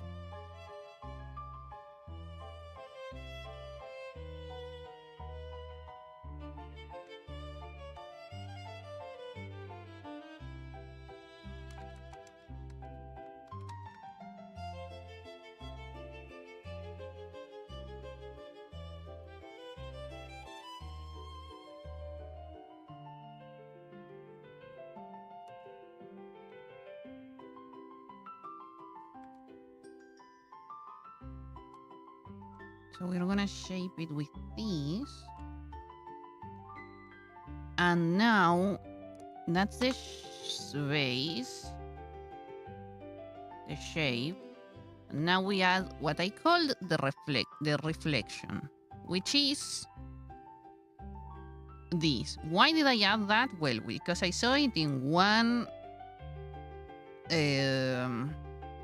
finger.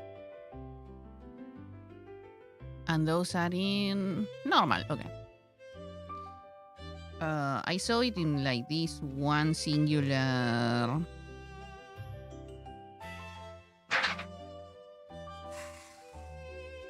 What was that?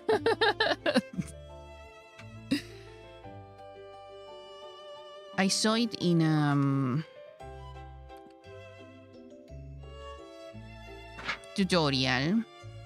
And I actually liked it. But pulling it off in dark hair, I'm just actively doing things backwards. Because dark works different. I don't like how this one goes in here.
I'm gonna bring out the tutorial.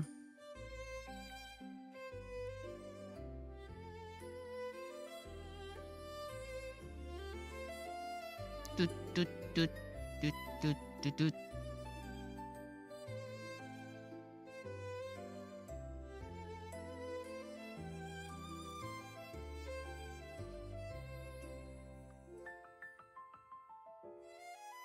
Where is it?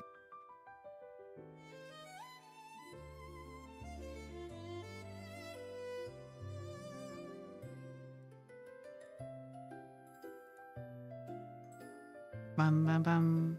Ah, bam, bam, bam.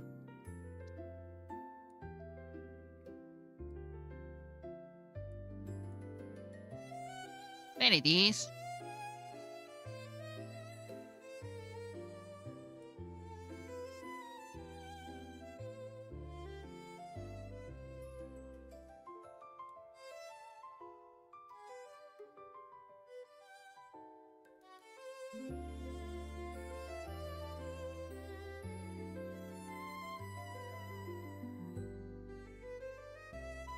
I should definitely read what it says, and I was trying, but then I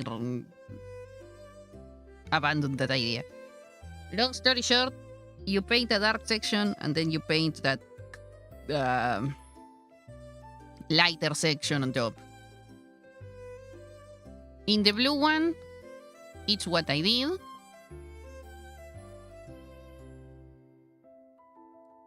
But in dark, we have to work differently. Because dark hair darks differently. Unless I make it darker. Okay, now it's starting to look like a cockroach, though. Let me see. If I make it like stupidly dark.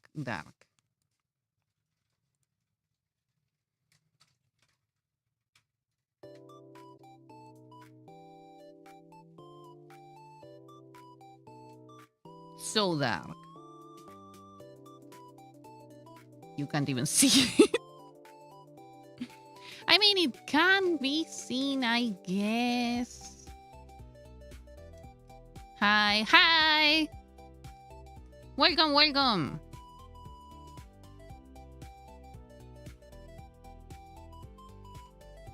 And then I choose a sort of desaturated version. Looking good, thank you. So shiny. Yes, that's my idea. Shiny. Shiny, shiny.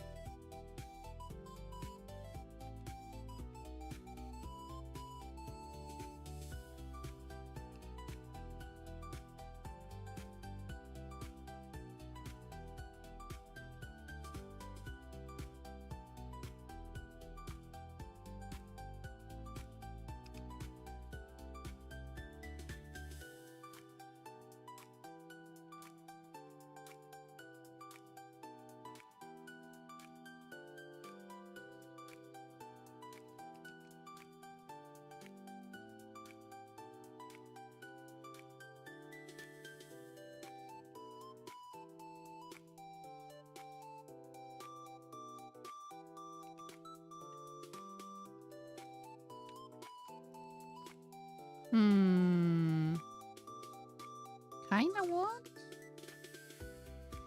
Dark hair is so hard.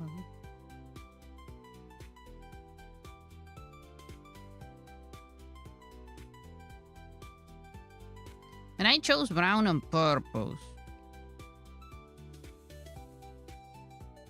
Because brown hair is hard.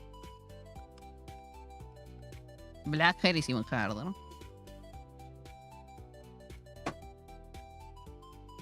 You're about to start working on a wig too. Less shiny, very glue. Great! We are then theme adjacent. We are both working on hair.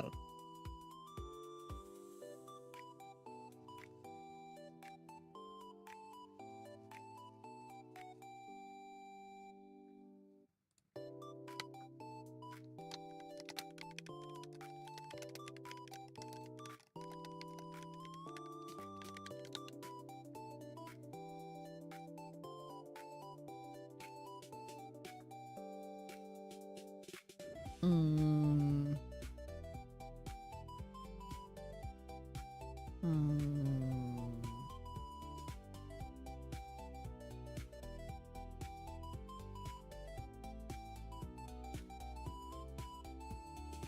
The hard part about really dark and really light hair is the screen blinding you as you draw.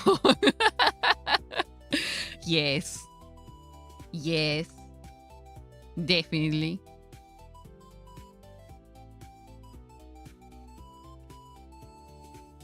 I'm gonna be honest. I can't see. I painted the dark parts. I can't see it. I can't see it.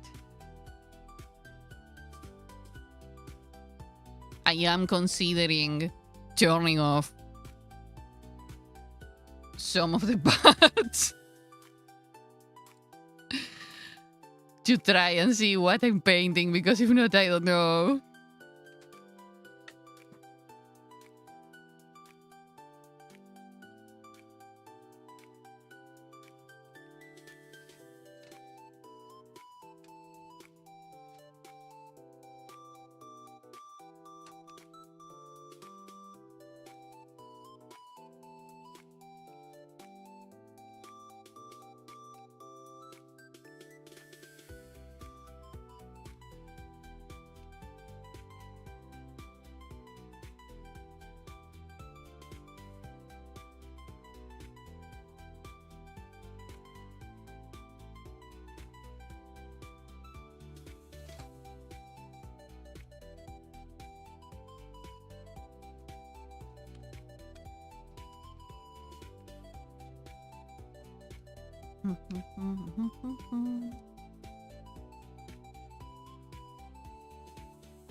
Okay, let's turn on the rest of it that I turned off. Ooh.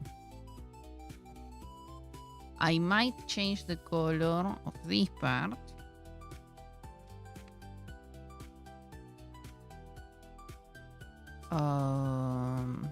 Because it's right where the light is. You're too tired to stay now. Worry not. Go rest.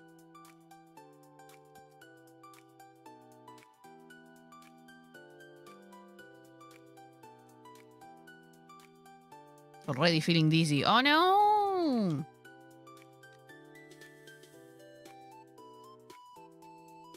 Goes rest.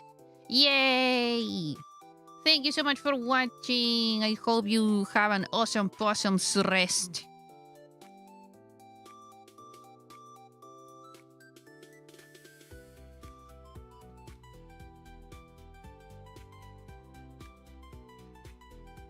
Maybe snack. Maybe snack. That's a good idea. Thank you so much for coming.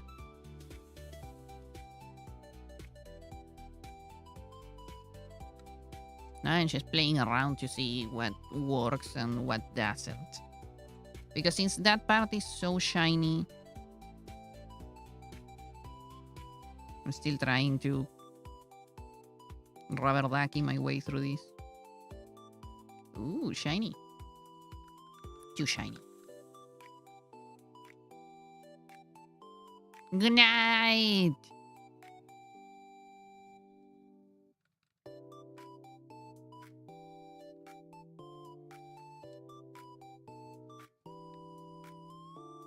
Okay.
Hmm.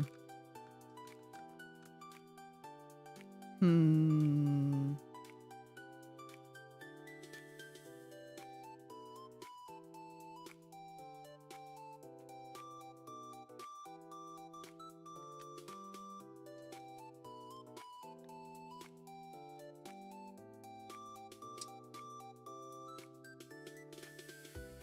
Okay.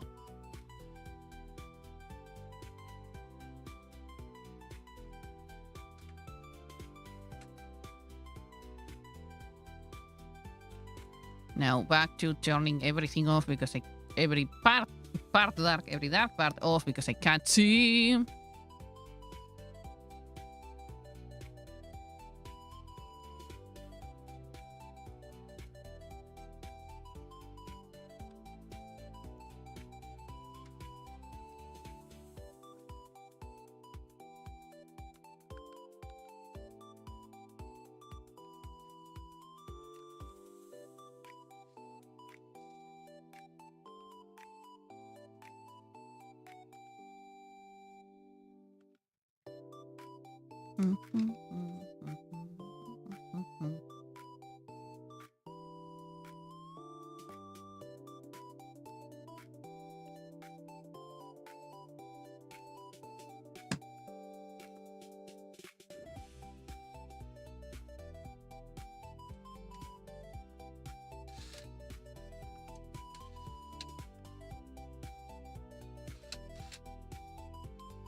Whoops.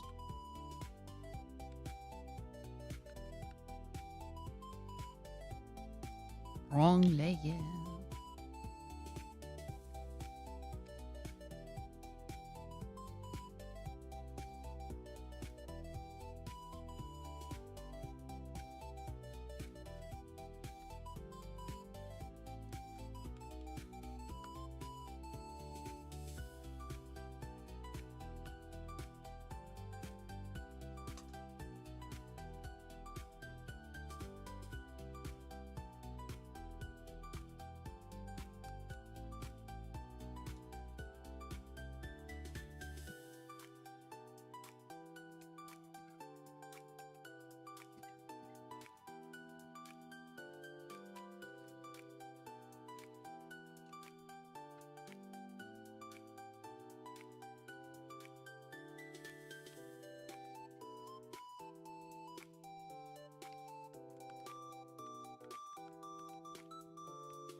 Okay.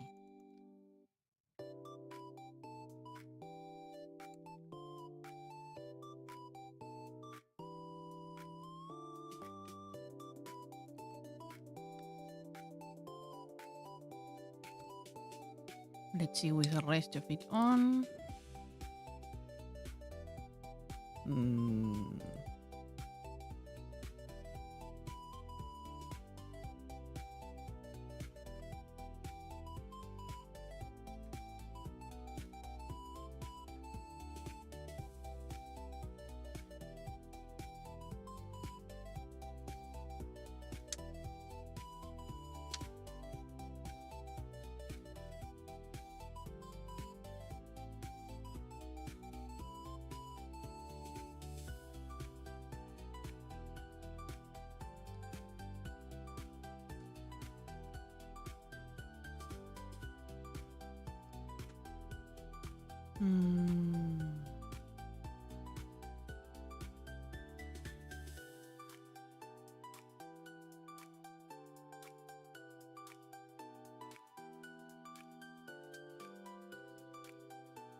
I am not convinced.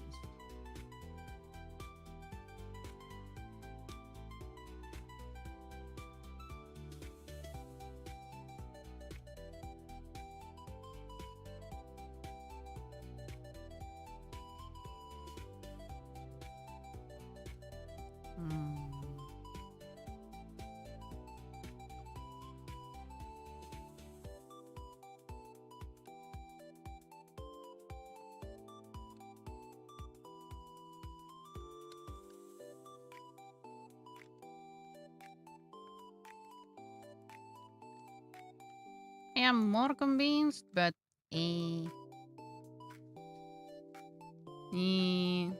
we'll revise later.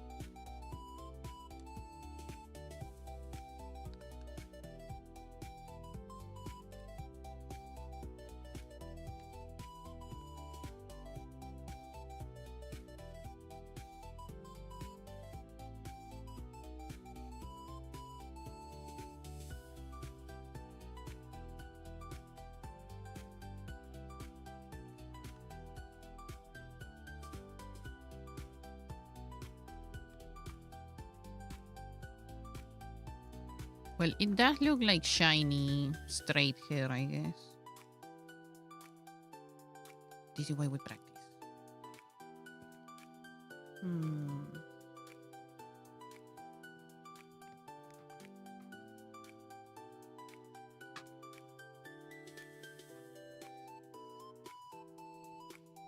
Okay, it's been 5 hours almost, I think. What says YouTube?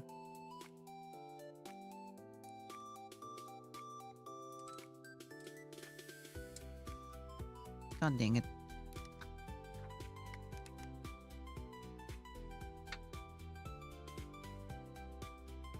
Almost 5 hours.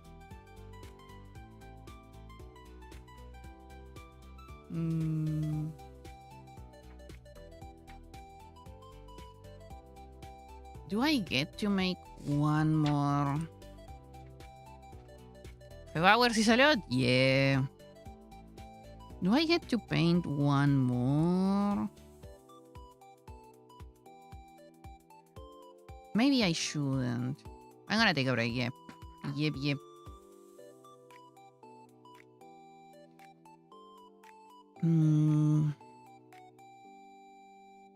I say that and I'm eyeing I'm eyeing one of the colors like yeah, I feel like painting that one. No, bad panda. Yay! So I'm so sad because you just got here. You got for the end of it. No. It happens. So yeah, I think I'm gonna go rest. I did a lot. I don't know where I'm going with this, to be honest. I mean, I know where I'm trying to go with this, but I think I deviated a lot today. There's always next time. Yay! But I think I'm gonna keep on... I'm gonna keep on revising this off stream. Especially the dark hair. I'm like... It's good, but it's not great. But it's good. But it's not great. But it's good. So, yeah, I think I'm gonna keep on... Keep on looking at this and being like, But yeah, so I'm gonna let you all go. I'm gonna leave it up to here today. We managed to do a lot, to be honest. From starting from the ball, now we're here. You kind of tend to draw almost individual hair, so this kind of style is challenging. But yes, I'm trying. I'm doing what I can to try and get to this style of kind of crystal-like looking. I'm trying because I also go for individual hairs. But yeah, thank you so much for watching. Thank you so much for coming. I hope you had fun. I had lots of fun. Learning to paint is a bigger endeavor than I thought, but it's fun. I did well in drawing different kinds of hair because it is gonna be different in every kind.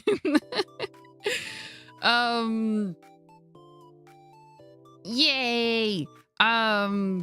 Hydrate, don't dehydrate. Snacks, rest, stretch. I hope you have an awesome rest of the day, night, evening, high noon, or wherever it is that you are standing around in the time ruler, and I will see you all next stream, which will probably be next week. I have been getting schedules out, so I have been kind of having problems following the time, but the schedules are up. I'm gonna prepare a schedule for next week, probably on Sunday. Hopefully you will have it out by then, or Monday maybe. But yeah, that's about it for today. Thank you so much for watching. Thank you so much for coming. I see you later next stream. Otsu Panda. Bye bye. Bye bye. Wee.